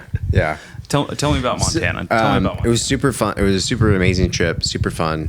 And so the trip, I don't know if we even talked about the trip or why we were going to Montana originally in our last podcast, but just a Cliff Note version is that my wife and I and our son Jacob took an exploratory trip with some friends of ours to Montana. An exploratory. And we were encouraged to go through Idaho and stop in Idaho before going to Montana. So we went into Idaho and we spent about 4 or 5 days in Idaho. We rented an Airbnb. It was a wonderful time. And we went to see my professor at Idaho Meridian, Gracie Baja. And he wanted us to open a school in Idaho. Wow. I think it was Caldwell, Idaho. So we looked into it, we checked it out. It just didn't feel like it was the right thing to do at the time. Everything would have been great, And it would have this been nice. was a year ago, so it was Yeah. still just stinking of COVID restriction stuff. COVID restrictions were still around. I mean, at that point, a lot of people had made the decision to basically be like, well, it is what it is at this time. But there was still some like looming. It was clouds. A lot of. There was a lot of just uncertainty got still. done being shut down by people in a building that are breaking the same rules somewhere. Yeah. Like they're in a government building, they're breaking rules that they're making. Right. And then we're over here and they're telling us what to do and how to manage our livelihood. Yeah. Go fuck yourself. Yeah. That is ridiculous. Yeah. And then the school education system in California got really sketchy for a minute. I think public school is very tricky in general. Mm-hmm. There's some places that have really credible, good, education systems, I think. Right. It's not necessarily the case here. No, absolutely not. I used to think homeschool kids were weird, and I was right, but not because they were weird in a wrong way. Because they were right. It's because they were weird in a good way. So we just were discouraged with California the way it was, and even though our business was still running successfully and we were doing really impactful things here, we just thought that maybe we could look at going out to Idaho and opening up a second school so that we could have a place outside of California that we can call home, and we can kind of decide whether or not we wanted to make it full-time, move to Idaho, or stay in California with both. And so, as one of your students, I would have fully supported you just leaving the state, being prosperous and flourish. I think a lot of a good life. Our adults would have been. I think a lot of our parents from our kids program would have been upset because they knew how important we were for their kids in their lives. Yeah. So, that's a sweet spot. For me, it wasn't really like a question of closing the school and moving it. It was me logistically trying to figure out how we could either sell our school to somebody that would run it with the same passion that we had, or who would be able to run our school with the same passion I have while I go and open up a second location out of the state. So we had these things that we were thinking about doing. We didn't talk about this because I had no idea. I thought for sure you were just like, let's get the fuck out of California. Let's go see how Montana. I didn't talk about it with people because I didn't want students being like, oh, he's just going to fucking move. Like, I didn't want students getting all weirded out. You want that seed of doubt being planted. I didn't want the seed being planted that I was looking at, leaving. And so I didn't talk about it really to anybody. I just said I was going for vacation to go check it out with Chuck and his wife and our families and stuff. And so we went, and Idaho didn't feel like it was the right time, and we decided to venture on from Idaho to Montana. And when we got into Montana, man, I fell in love with Montana. But getting to Montana was a different story, and that was a story I wanted to talk about. It's called the Lolo Pass, and it's the old Lois and Clark Trail. There's the Lolo Hot Springs, which is where Lois and Clark stopped on one of their... Are you saying Lois and Clark? Lewis and Clark, sorry. Yeah, I was like, Lois and Clark, the TV show from the 90s with the guy who hosted Ripley's Believe It or Not. Sorry, What's his name? Lewis and Clark. The Lewis and Clark. Yeah. The Lolo Pass? Yeah, it's called the Lolo Pass. Okay. It was a really cool road, but really dangerous. Treacherous, huh? From October to February, the locals within 200 miles of this pass, no, you don't take this road. Like, this is a road you just don't take. And we were there in November. So now there's people. There's just a season. It's the off season for that road. It's the off season, right? It is. And so there's no major towns or cities through so far into this pass, right? It's about 100 and something miles total. And it's a complete mountain pass, like 3 times as gnarly as the 154. Where and does it's this all go? Single lane. Where does this go through? It goes from Idaho to Stevensville, Montana. Okay. So it splits from Idaho over to Montana. Wow. And at the top of it, you have the Lolo Hot Springs, which is a really cool place in the springtime. It's a really cool place in the early winter when there's a little bit of snow on the ground and the hot springs are hot and stuff. Man, I bet. But when there's 6 feet of snow around you and it's clearly like maybe like 20% visibility because the snowfall is so heavy and it's getting dark, it's clearly not fun. So anyways, this story is a really gnarly one, but we decided when the day we left Idaho, we packed up at 5 a.m. We were in our trucks and we were on the road, and we decided along the way we were supposed to take this one certain highway, which was all just kind of freeways and highways taking us from Idaho into Montana to our destination. Our our partners were like, hey, there's this really cool thing that's coming up on the maps called Lolo Hot Springs, and it takes an hour off of our drive total. It's just a mountain pass. It takes us from Idaho to Montana and puts us right in Stevensville, about 10 miles away from our house. So you guys interested in taking that road? It says it's only going to take X amount of time. So the timing would have put us there in the daytime. We should have been clearly over the mountain pass before the sun even set. And so we were like, okay, that sounds fun. We'll do that one. That's the old Lewis and Clark Trail. So we take this highway through Idaho, and it's all just white. It's snowed. It's so heavy where we were, and it was just white everywhere. It was about 4 feet of snow on the side of the roads, and the snow plows had cleared some stuff out, but it was a lot of fresh snow and stuff. And we're going through cow pastures and farms and all these different things to get to this entrance for the Lolo Pass on the Idaho side. And when we get there, there's already accidents leading up to it. There was a snowstorm that hit pretty heavy the night before. So we come up on this one mountain pass before Lolo Mountain Pass, and there was a UPS truck that had flipped over on its side. And so we pull over on the side of the road, and me and Chuck get out of the car, and we run over to the UPS truck, and we're thinking like we shouldn't be stopped right now because more cars are getting into accidents behind us.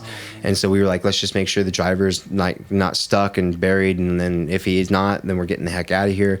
So we realized he was actually out of the truck, walking up to the truck, and there was other people getting in accidents behind us because of what was happening. So me and Chuck were just like, we just hop in the car. It's more dangerous for us to sit here and do all this than it is for us to just go. So we got in our trucks and left. They were okay.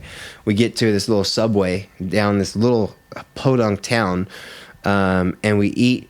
And then we get back on the road, and we end up going through another couple towns that were just like farms. Yeah, just small farms until we get to this little community, and it's like a Western community. It's like Wild Wild West. Nice. It was kind of cool, but it was all covered in white. And then there's people in accidents on the main roads because there's snow everywhere.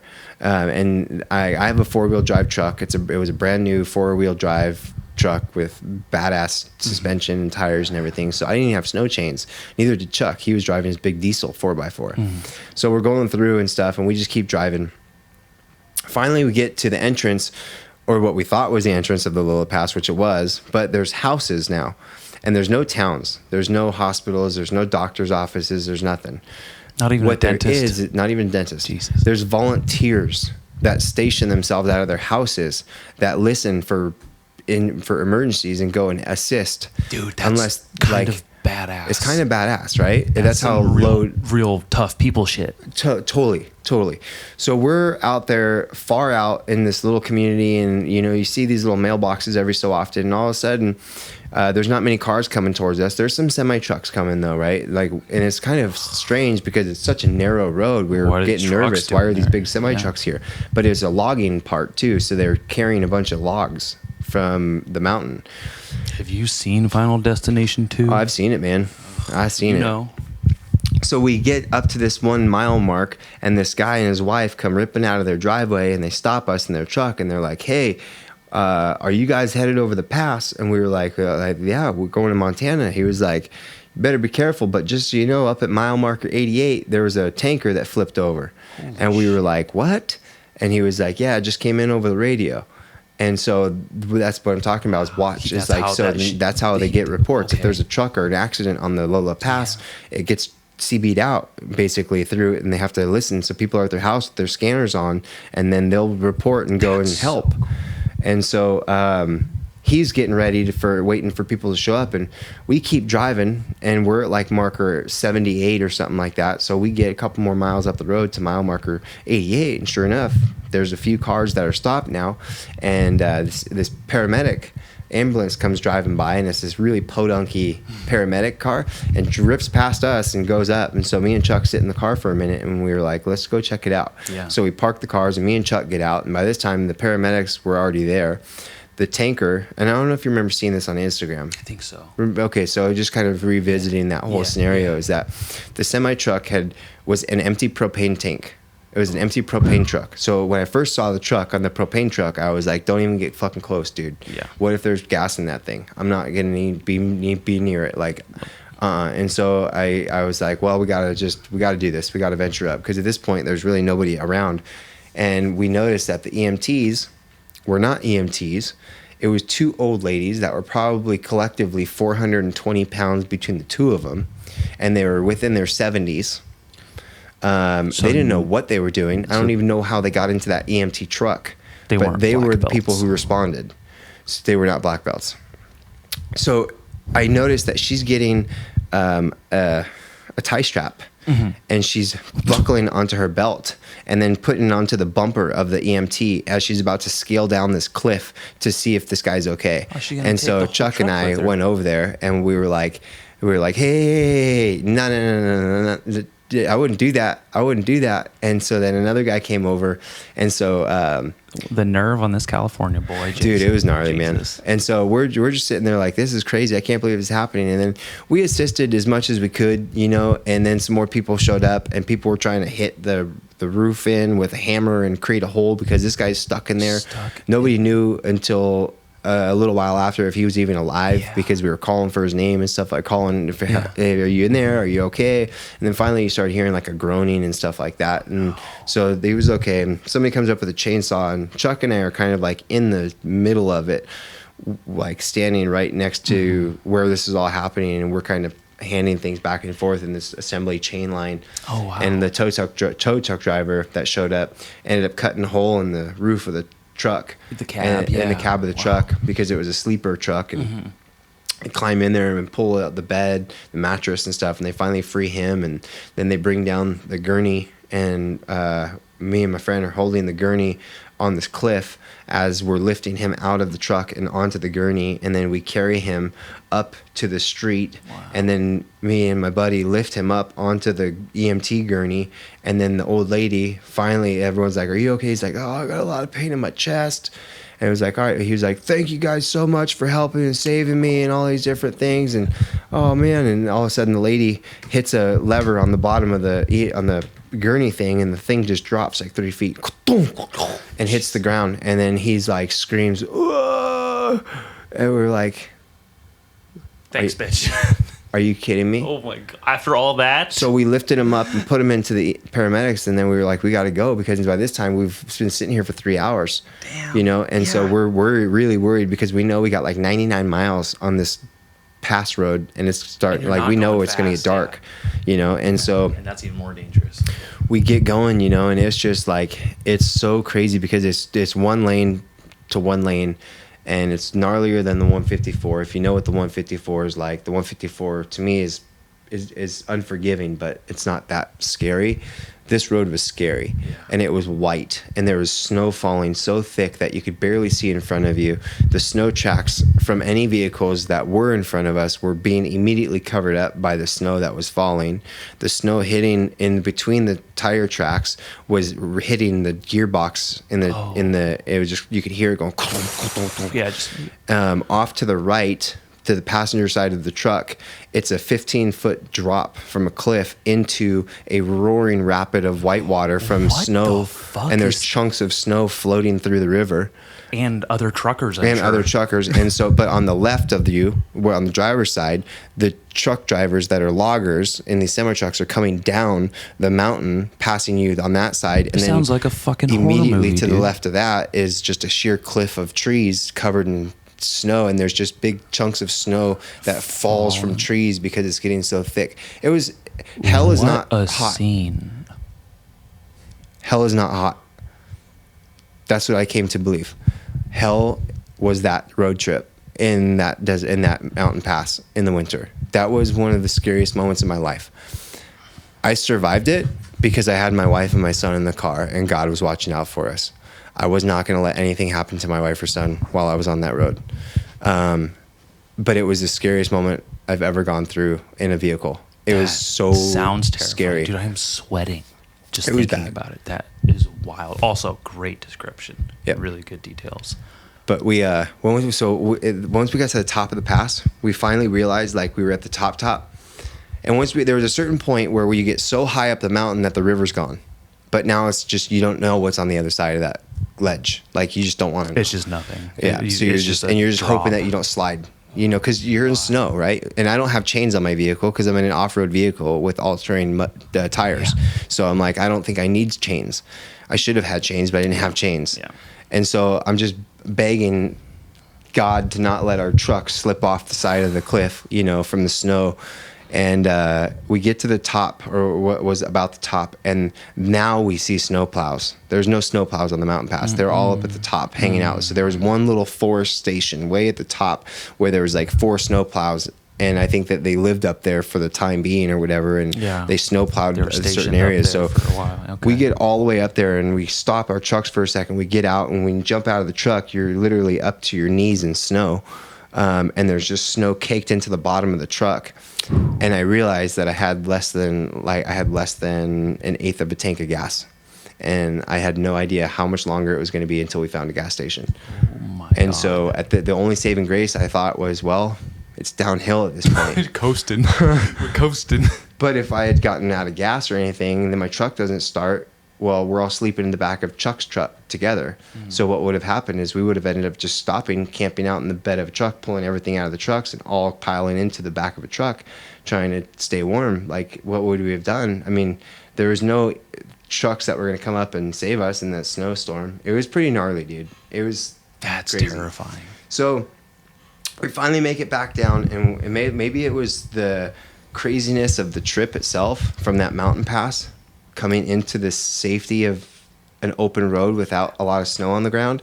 Because once you get down from the pass, you see snow, but the snow's not on the road anymore. So the snow's all melted from the snow, and it's just barely on the floor. And the mountain pass was the bad part of it. And so you're just, I can breathe again. I'm alive. Yeah.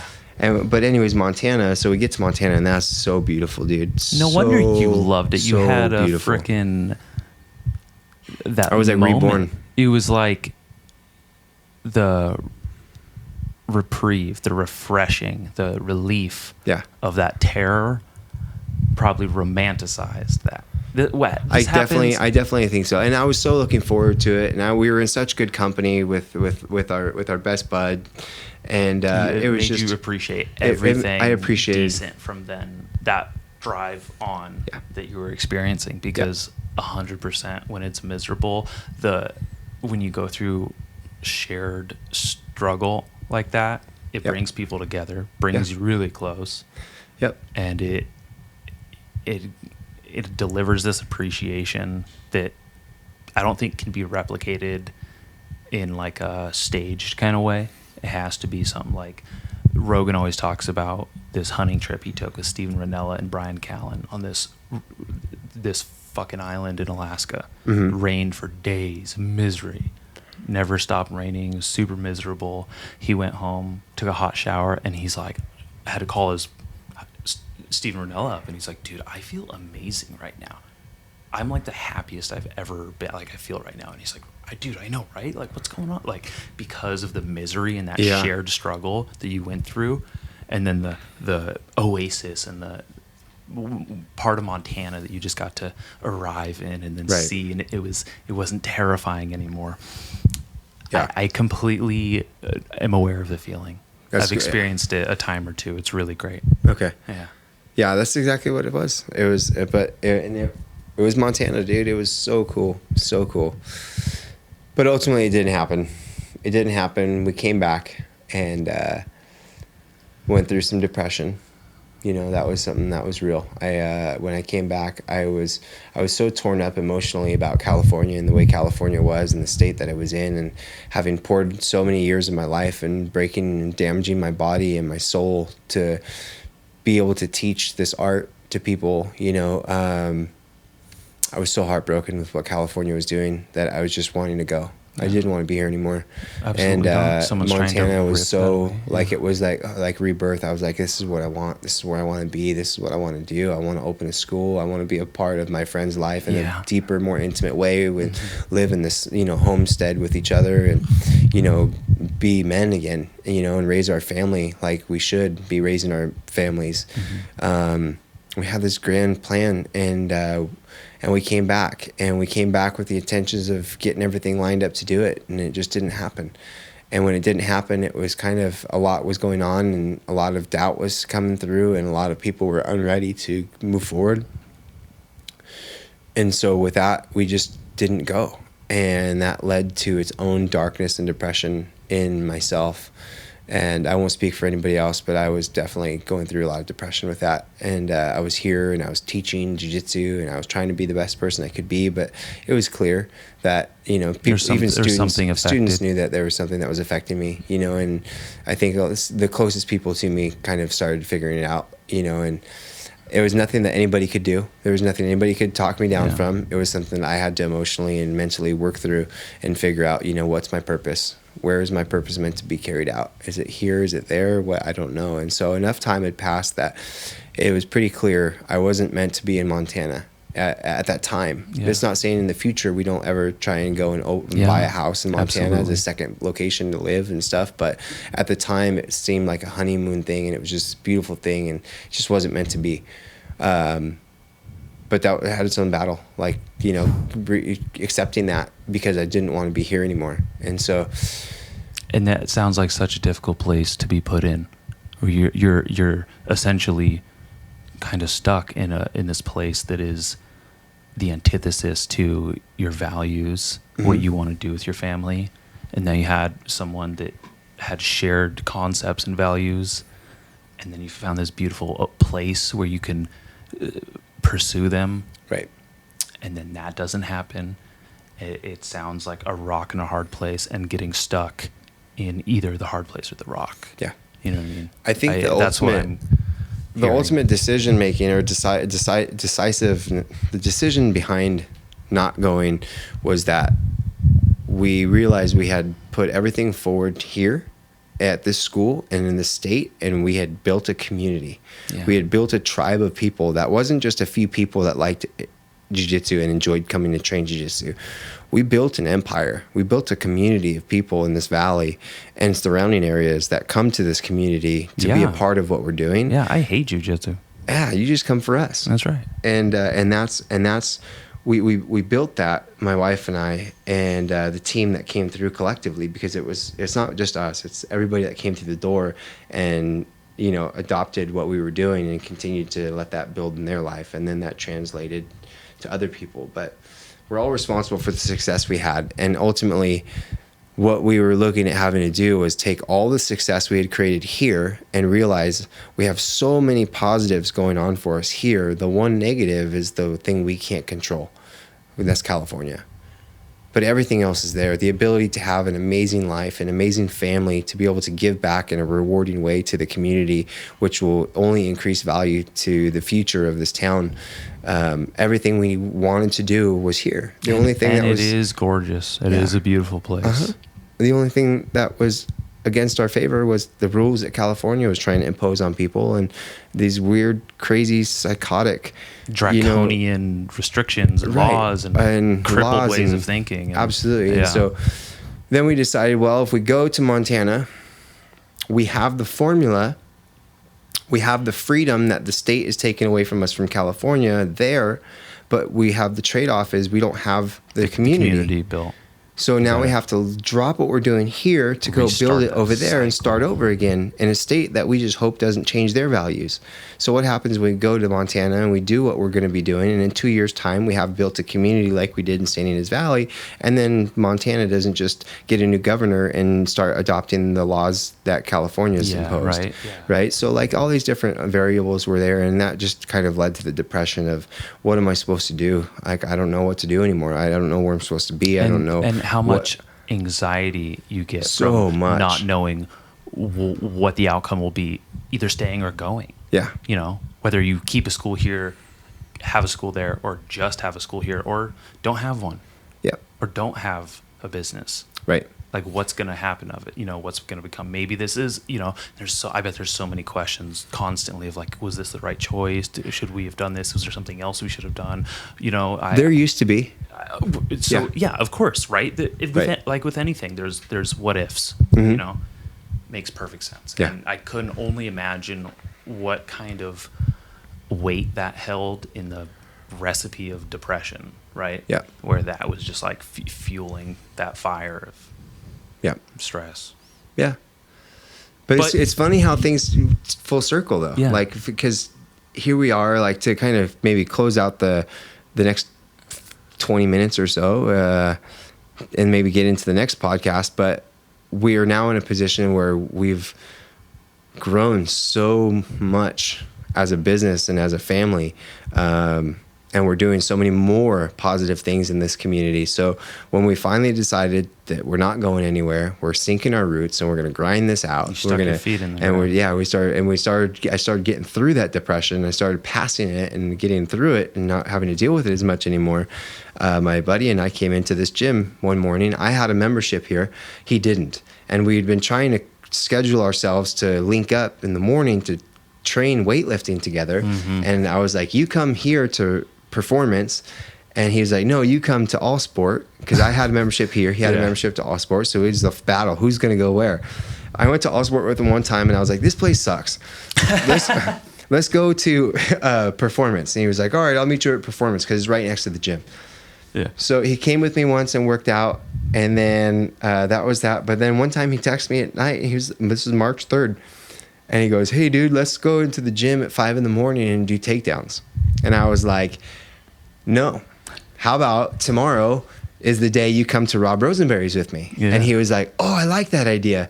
So then we met up here at 5 a.m. We walk in the door, and the lady at the front desk looks at him.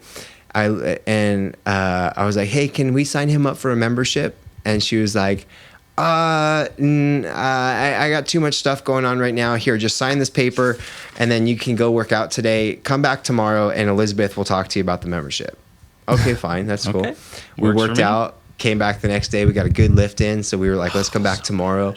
We came back, same thing. New person at the front desk. Hey, I'd like to sign him up for a membership, please. And she's like, I can't sell him a membership. I was like, why? That's kind of discriminating. Like, why? She's, well, we're selling the business. The gym is closing at the end of the month. This is the last month that this gym will be open. Whoa. Yeah. And I was like, whoa, what do you mean? What do you mean? Are you closing and moving locations? Is Rob selling the gym? Is it liquidating? Like what? I'm a member here. I'd like to know what's going on. And she goes, well, we sent out an email. I didn't clearly get the email. So don't I look like someone who checks emails? Yeah. And you don't even look like you know how to read. I don't know how to read. Okay. So she said, we sent out an email that stated that this was your last month's tuition. So you were already billed for your last month. So this month, March, you didn't get billed for a membership. And so as of April 1st, this gym will be closed. And I said, okay, well, does that mean that he's just going to sell everything off or what? And she goes, I'm not sure. I don't have any more information. So she ended up giving Chuck a prorated membership for the month. And Chuck looks at me and he's like, you need to fucking buy this gym. And I looked at him and had this whole Step Brothers epiphany moment, you know, when they make the bunk beds. Yeah. I looked at him and I was like, fuck you. We need to buy this gym. I ain't doing this by myself. Because it's everything we wanted to do in Montana. And it's right across the hallway. Fucking here at our fingertips. That's amazing. That's why we didn't end up in Montana. It's because it was right here the whole time. So we end up just talking it over. We go home, wake up our wives, tell them what's going on. I came right back over to the gym and I sat down with Rob, the former business owner, and was like, what's going on? Talk to me. I want to buy this gym. Why are you selling it? Why are you closing it? I'll take it. I'll buy it. What's going on? We went to work. We ended up putting ourselves in a position where we bought this gym. We bought this gym together, and it was so cool. So cool. And so we're going to put a gap in the story. And now we are today. Fast forward. My wife and I are 100% owners of Allegiant Fitness, and we're obviously still 100% owners of Gracie Baja. And we're put in a position where we get to be powerhouses in the community and provide health and wellness to collectively over 400 families in the town that we live in. So that way, when a couple old ladies roll up to an accident, they get out of their... Yeah. And they are capable of scaling down a mountain with a proper pulley system and harness to do so. No disrespect to those Yetis up there. Good for them. No, they didn't. No disrespect to them, man. They were going to cause another injury, and then we're going to have another person come and try and save them. I was just being superficial because it's a gym. So yeah. And so it was this really cool, unique experience that came full circle for us. And when we came back, my wife and I ended up recently buying the gym from our business partners. and they went to do the great things that they've already been doing with the cabinetry, the valley woodwork, which is so amazing. And now me and my wife are just running this gym every day. We're here. We basically live here at this point in time. And I understand your guys' dedication, because you basically just lived at Gracie Baja when that was beginning. Right. And here you are right across the hall. Yeah. And it's an everyday thing. It's like, if I want to find you guys, that's what I tell people all the time. People try and call me, and I'm like, you're not going to get a hold of me on the phone. If you want to get a hold of me, you need to come to the gym. Yeah, I know. That's where texting you is ridiculous, because first of all, like you said, don't know how to read. Second of all, I know where you are. Yep. I drive by all the time. I work across the street sometimes, and I run into you at lunch sometimes too. Yeah. And it's like a 5-minute thing. I got to get going. I got to get back. Yeah. It's so cool, dude. We're in such a good position right now with what we have going on. We currently have this new gym called Allegiant Fitness. And the facility itself was 12,000 square foot facility. It had a physical therapist running physical therapy out of it, and then there was 6,500 square feet of weights, free weights, cable machines, cardio machines, ellipticals, treadmills, and then we have a 1,500 square foot fitness room where we offer fitness classes, group fitness classes with functional fitness orientation, all kinds of cool things. And we have a little yoga suite off to the other side, which is about 1,500 square feet. Wow. We had a physical therapist side right over here on this side of the wall, and that was 2,500 square feet. We had intended on doing a CrossFit space there and putting CrossFit racks and all that fun stuff. But what I ended up deciding was that was just going to be too much for us to carry on again. So everything within the business is square foot that we have to pay. So I pay for the square footage that you're sitting in. We have to pay for that square footage that little box is sitting on. Yeah. And so is that making me money? Is that making money?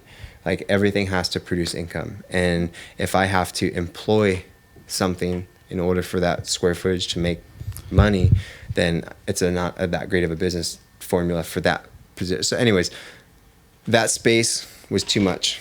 Yeah, it was a bit of an undertaking you weren't ready to, after all of this, to have under your belt. Yeah, at these past couple of weeks, we just basically decided, instead of us taking on that space and putting up the money to put in CrossFit racks and redo that room, we ended up finding a lady out of Santa Maria who has 2 gymnastics schools. She's got a gymnastics school in Santa Maria, and she has a gymnastics school in Grover Beach. And she's been looking to expand up here in the valley for some time. Oh, wow.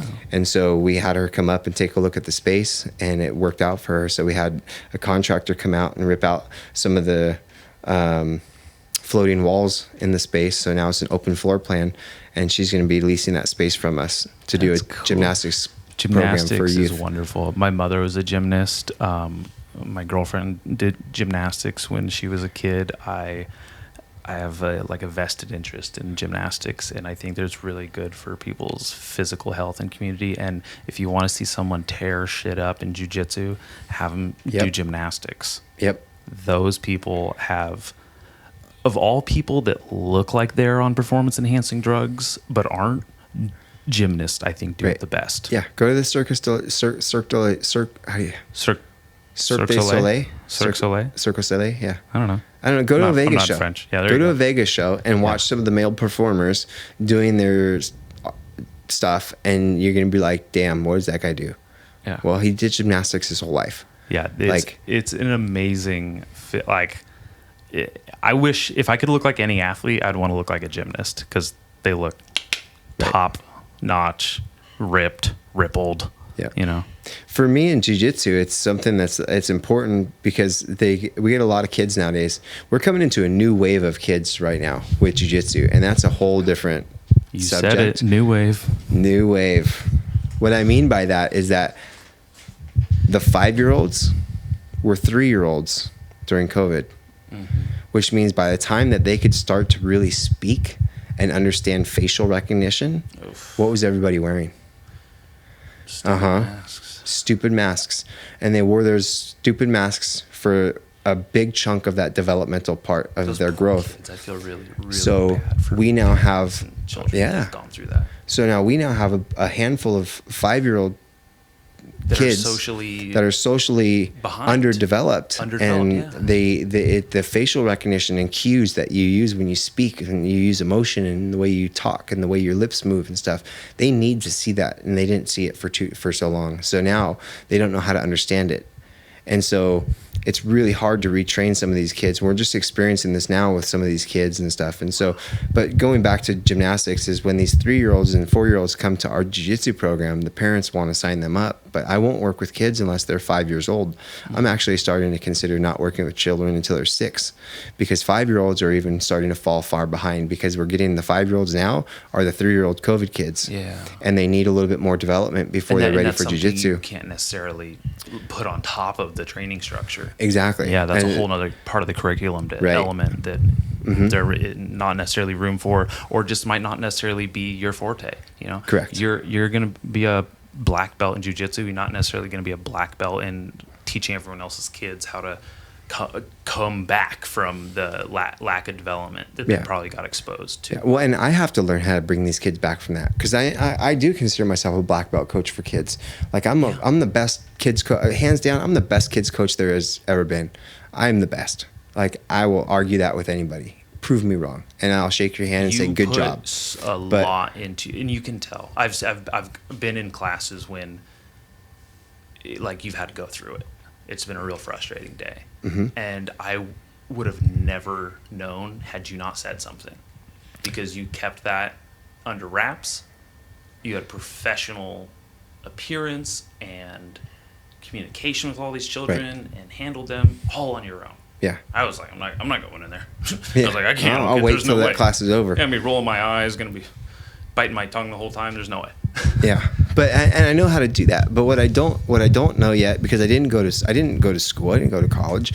I'm not familiar yet with how to work with these new kids that are coming in at this age, because of their social underdevelopment, with like the masks and the facial cues and recognitions and the stuff that we're struggling to go through now with these kids. So my thought's been, I may start not taking kids until they're 6. But even before that, we'd never worked with kids. Well, we don't work with kids from 3 years old and 4-year-old. Yeah, because it's too much. Toddlers, that's a bit of a daycare handling situation. I don't run a daycare. And so what we would tell parents is go find gymnastics. Oh, really? Always. Oh, okay. Always would tell a parent. They come in with 3-year-old, 4-year-old. I'm like, go to gymnastics. Go to gymnastics. And they say the closest one's in San Maria or Lompoc. Yeah. I'm like, well, go. That's what they need. Because when a kid does gymnastics before jiu-jitsu, they come to me and they're ready. Like, I can forward roll. Okay. Do a front flip. Okay. The way they move on the mat now is so much better. And so what that does for me, my biggest learning struggle, or the biggest struggle we have in kids classes, is when we get a wave of new kids, they have to learn movements, mechanics, techniques, just the simple warm-up. The warm-up is a fast thing. It's 12 minutes, and we don't make it 20 minutes. We don't slow it down. So if you have 5 new kids in a class, and you have 15 kids in that class total, 10 of those kids are doing the warm-up, and 5 of those kids are looking around like, huh? And so do you stop doing the warm-up as the way you start to finish, and you slow it down so that all the kids catch up? Well, doing forward rolls, line drills, hip escapes and stuff, even in the adult class, you know how there's people that slow line drill down? Yeah. Well, that happens on a higher level at a kid's class. And so now how do we get these kids to not slow the class down? They have to know their bodies. So exactly. Familiarity. When they're familiar with themselves and their bodies, if I take a kid from gymnastics who's never trained jiu-jitsu and put him on the mat and tell him to do a forward roll, no problem. I tell him to do a back roll, no problem. I tell him to do a hip escape, and I show him, okay, no problem. And he does it. He knows which foot goes where.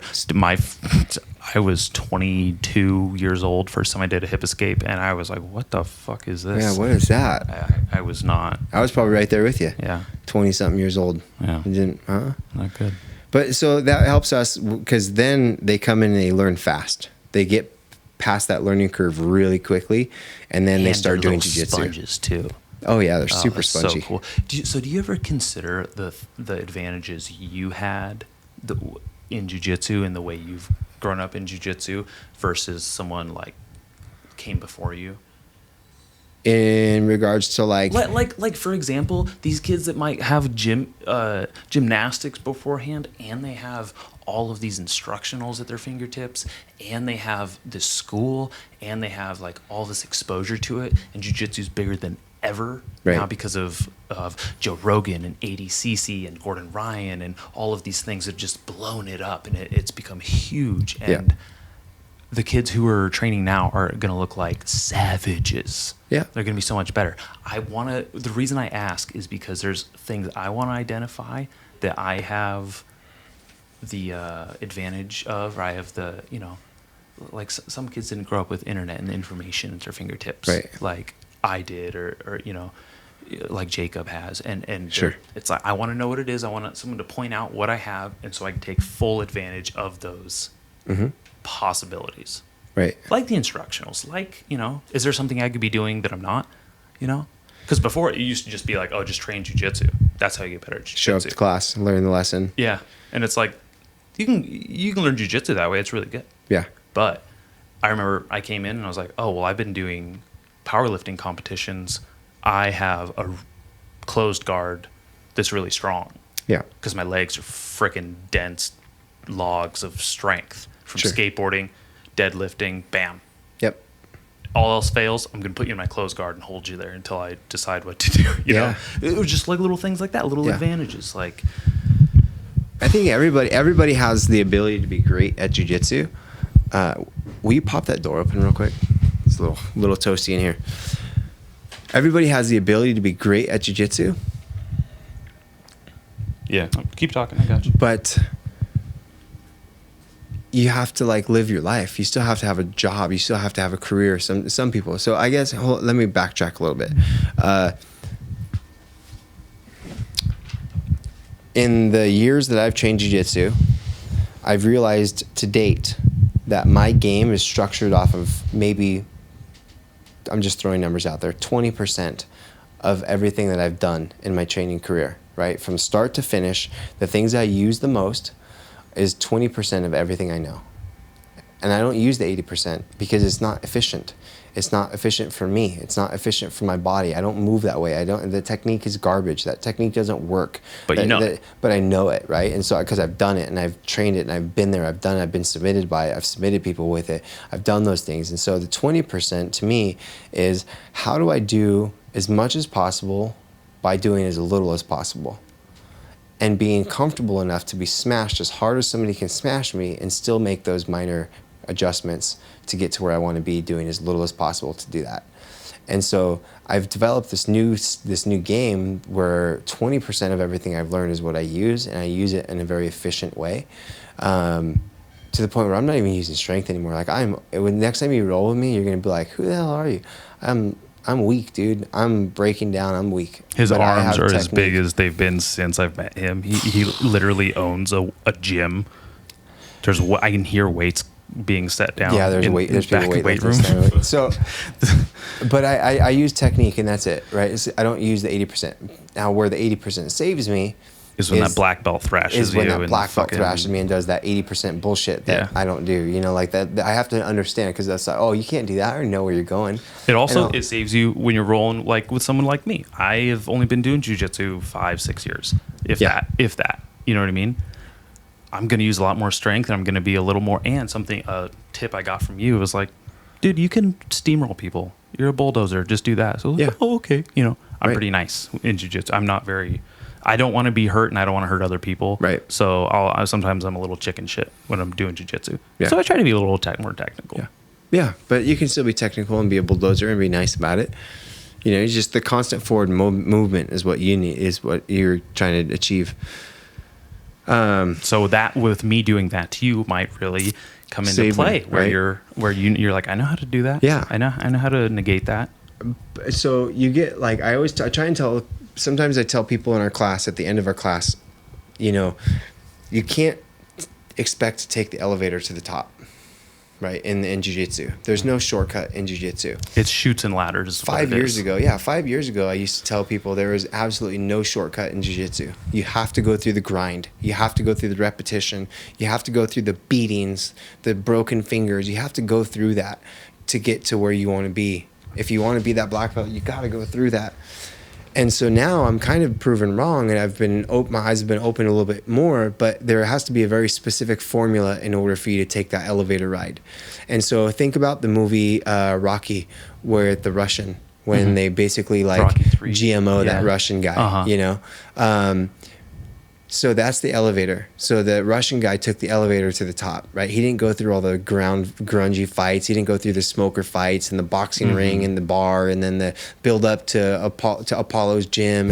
He didn't do the work that put him into that arena. The work was done around him, with him, but that was the elevator ride. So now you have a guy like Gordon Ryan.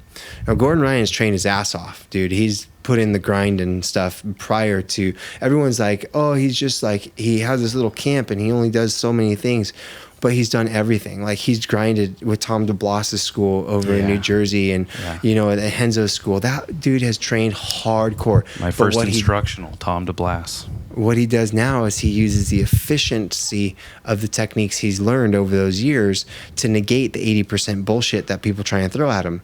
And so he ties them up and gets to a point where he locks them in, and then he can work his game using the little bit, as little as possible, to do as much as he can. And that's efficiency. And so I don't know where I was really going with all that, except for it's a great example. It's a great example for the elevator. Yeah. But you have to have the right nutrients. If you want to take the elevator, you have to have the right nutrients. And in order to be in a position to grow like that, like Gordon Ryan in jiu-jitsu, if you come to me, Dallas, and you say, I want to be a black belt in 3 years, and I want to start submitting people like crazy in 6 months from now when I start competing, but I want to do it with your school. And I'm going to say, okay, cool. Who's your nutritionist? Who's your dietitian? Who's your personal trainer? What's your routine like? Who's your sponsors?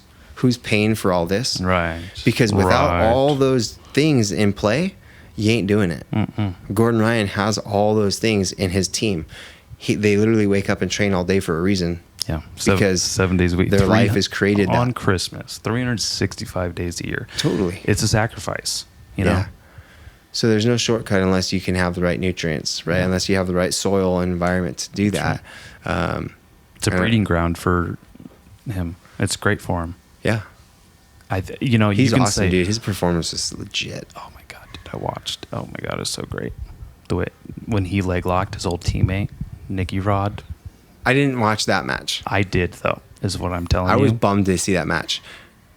I missed all of them except for all of Gordon Ryan's except for the last two. Okay. Super fight and the championship. The 11-second fight? I missed that one. Okay. Everybody missed it when they blinked. Yeah. Dude, let's talk about Felipe real quick, though. I think he threw that fight. Felipe or Andre? Felipe Pena. With Nicky Rod. So here's why. Here's my theory. Did he get outpointed? Remind me. Because he lost a decision. Okay. Oh, that's right. That's right. He lost because they didn't get the points on. So I think what happened was when Felipe got called out by Gordon Ryan and Gordon offered him 4-1 odds, and then he was like, no. And then Gordon's like, no, fine, 10-1 odds. You put up 10,000, I'll put up 100,000. You put up 100,000, I'll put up $1 million. Yeah. So he took it off 10 grand, but it was a contractual agreement for the ADCC. 2 fights. If they meet, yeah. If they met, that would be the second fight in their contract, and both times was 10 grand. Yeah. So I would much rather. Before ADCC, Mo Jassim told Felipe, hey, I know you just lost 10 grand and a lot's happened with your life and Leandro Lo, but you have to wire me another $10,000 by the end of the week because you're seated in the bracket to potentially compete against Gordon, and that's going to be your second contract fight. So if you guys make it, and he said there's a chance you won't, so you may get your money back, but if it happens, we need your money in the escrow account now. We already have Gordon's in the account. Now we need your 10 grand in the account. So Felipe had to wire another 10 grand after losing 10 grand to this account before ADCC. So here's why I think he threw it. Because every fight, win or lose, as an ADCC competitor, you're making money, right? You're getting paid for each fight. Oh, I didn't know that. So Felipe, they have to be. I don't know that for a fact, but they have to make something. I believe it. Through sponsors, through it. this. I'll believe it too. I'm just making it up. It's fictional or whatever. But let's pretend they're all they're making money on each of these fights. Yeah. So Felipe makes money on every fight, winning up until the last fight, right? With Nicky Rod. So now he realizes, I have 10 grand sitting in an escrow account. I've won $8,000 or I've won maybe $5,000 in my fights to this fight. If I beat Nicky Rod, I'm at $8,000, but then I'm going to lose to Gordon and I'm going to lose the $10,000 that's in that escrow account. So I'm going to end up losing $2,000 or whatever the amount would be. Yeah. Or I could just not win against Nicky Rod. Get that escrow money right back, win my $8,000, and then jump into the open bracket, and get 2 or 3 more fights out of the open bracket, and I could even win the open bracket because I won't have to fight against Gordon in the open bracket because he's doing the super match. Yeah, he's in the 99 plus kilo and he's doing the super fight. I think he's through that fight. I think he financially made the decision to throw the fight against Nicky and not do as much as he could and let Nicky win. Ref's decision, because now it's not on me, man. I did what I could do. The refs raised his hand. Everyone knows it's always disappointing, Well, yeah, decisions. So, so I think he gave up the fight so he wouldn't lose his 10 grand in that escrow account to Gordon Ryan. That's my thought. You know what? Part of me, I have 2 schools of thought here. One, Nicky Rodriguez is an amazing athlete. He won a decision against Cyborg in 2019, ADCC. He's a purple belt, a brown belt maybe. Maybe he's a black belt now, but he chased. He's a phenomenal athlete and was under John Danaher and did amazing. I think it's entirely possible that he goes up against Felipe Pena and actually wins a decision. Yeah. Like he did. Technically he did, Maybe Felipe threw it, maybe he didn't. And then also, if you watch Felipe Craig Jones, he's getting freaking penalty after penalty after penalty. He almost lost just on penalties alone. And even Craig Jones was like, he didn't deserve all those. Right. There's a video of him saying, like, he didn't deserve all those penalties. That was ridiculous. Right. And Duarte too, penalty after penalty after penalty. Oh wait, no, was that? It was no, it was kind of Duarte. Oh, okay. So, yeah, so it wasn't the Craig Jones because Craig Jones didn't fight Felipe. That's right. Okay, not Felipe. I got Kenyon and Felipe mixed up because they both got busted for the same SARM before. Right. That's that was bad. So anyway, I think he threw it. I think he made a smart financial decision and realized I've already fought Gordon 3 times. This is like I'll have to fight him again, but I don't want to lose the money right now. So if I and then he said maybe I'll take a chance if I win an open division, which he had his fair shot at doing. Mm-hmm. If he won an open division, then he would fight Gordon in the super fight in 2 years. So there's his second contract fight. A lot can happen in 2 years. But that's 2 years away, so he doesn't have to worry about putting up another 10 grand for 2 years based off of that agreement. So, that's true. It was just, who knows? He could have lost because he tried his hardest and didn't pull the decision. But I think that I've seen Felipe Pena compete enough to know that he could have easily turned it up and pushed it a little bit more with Nicky Rod.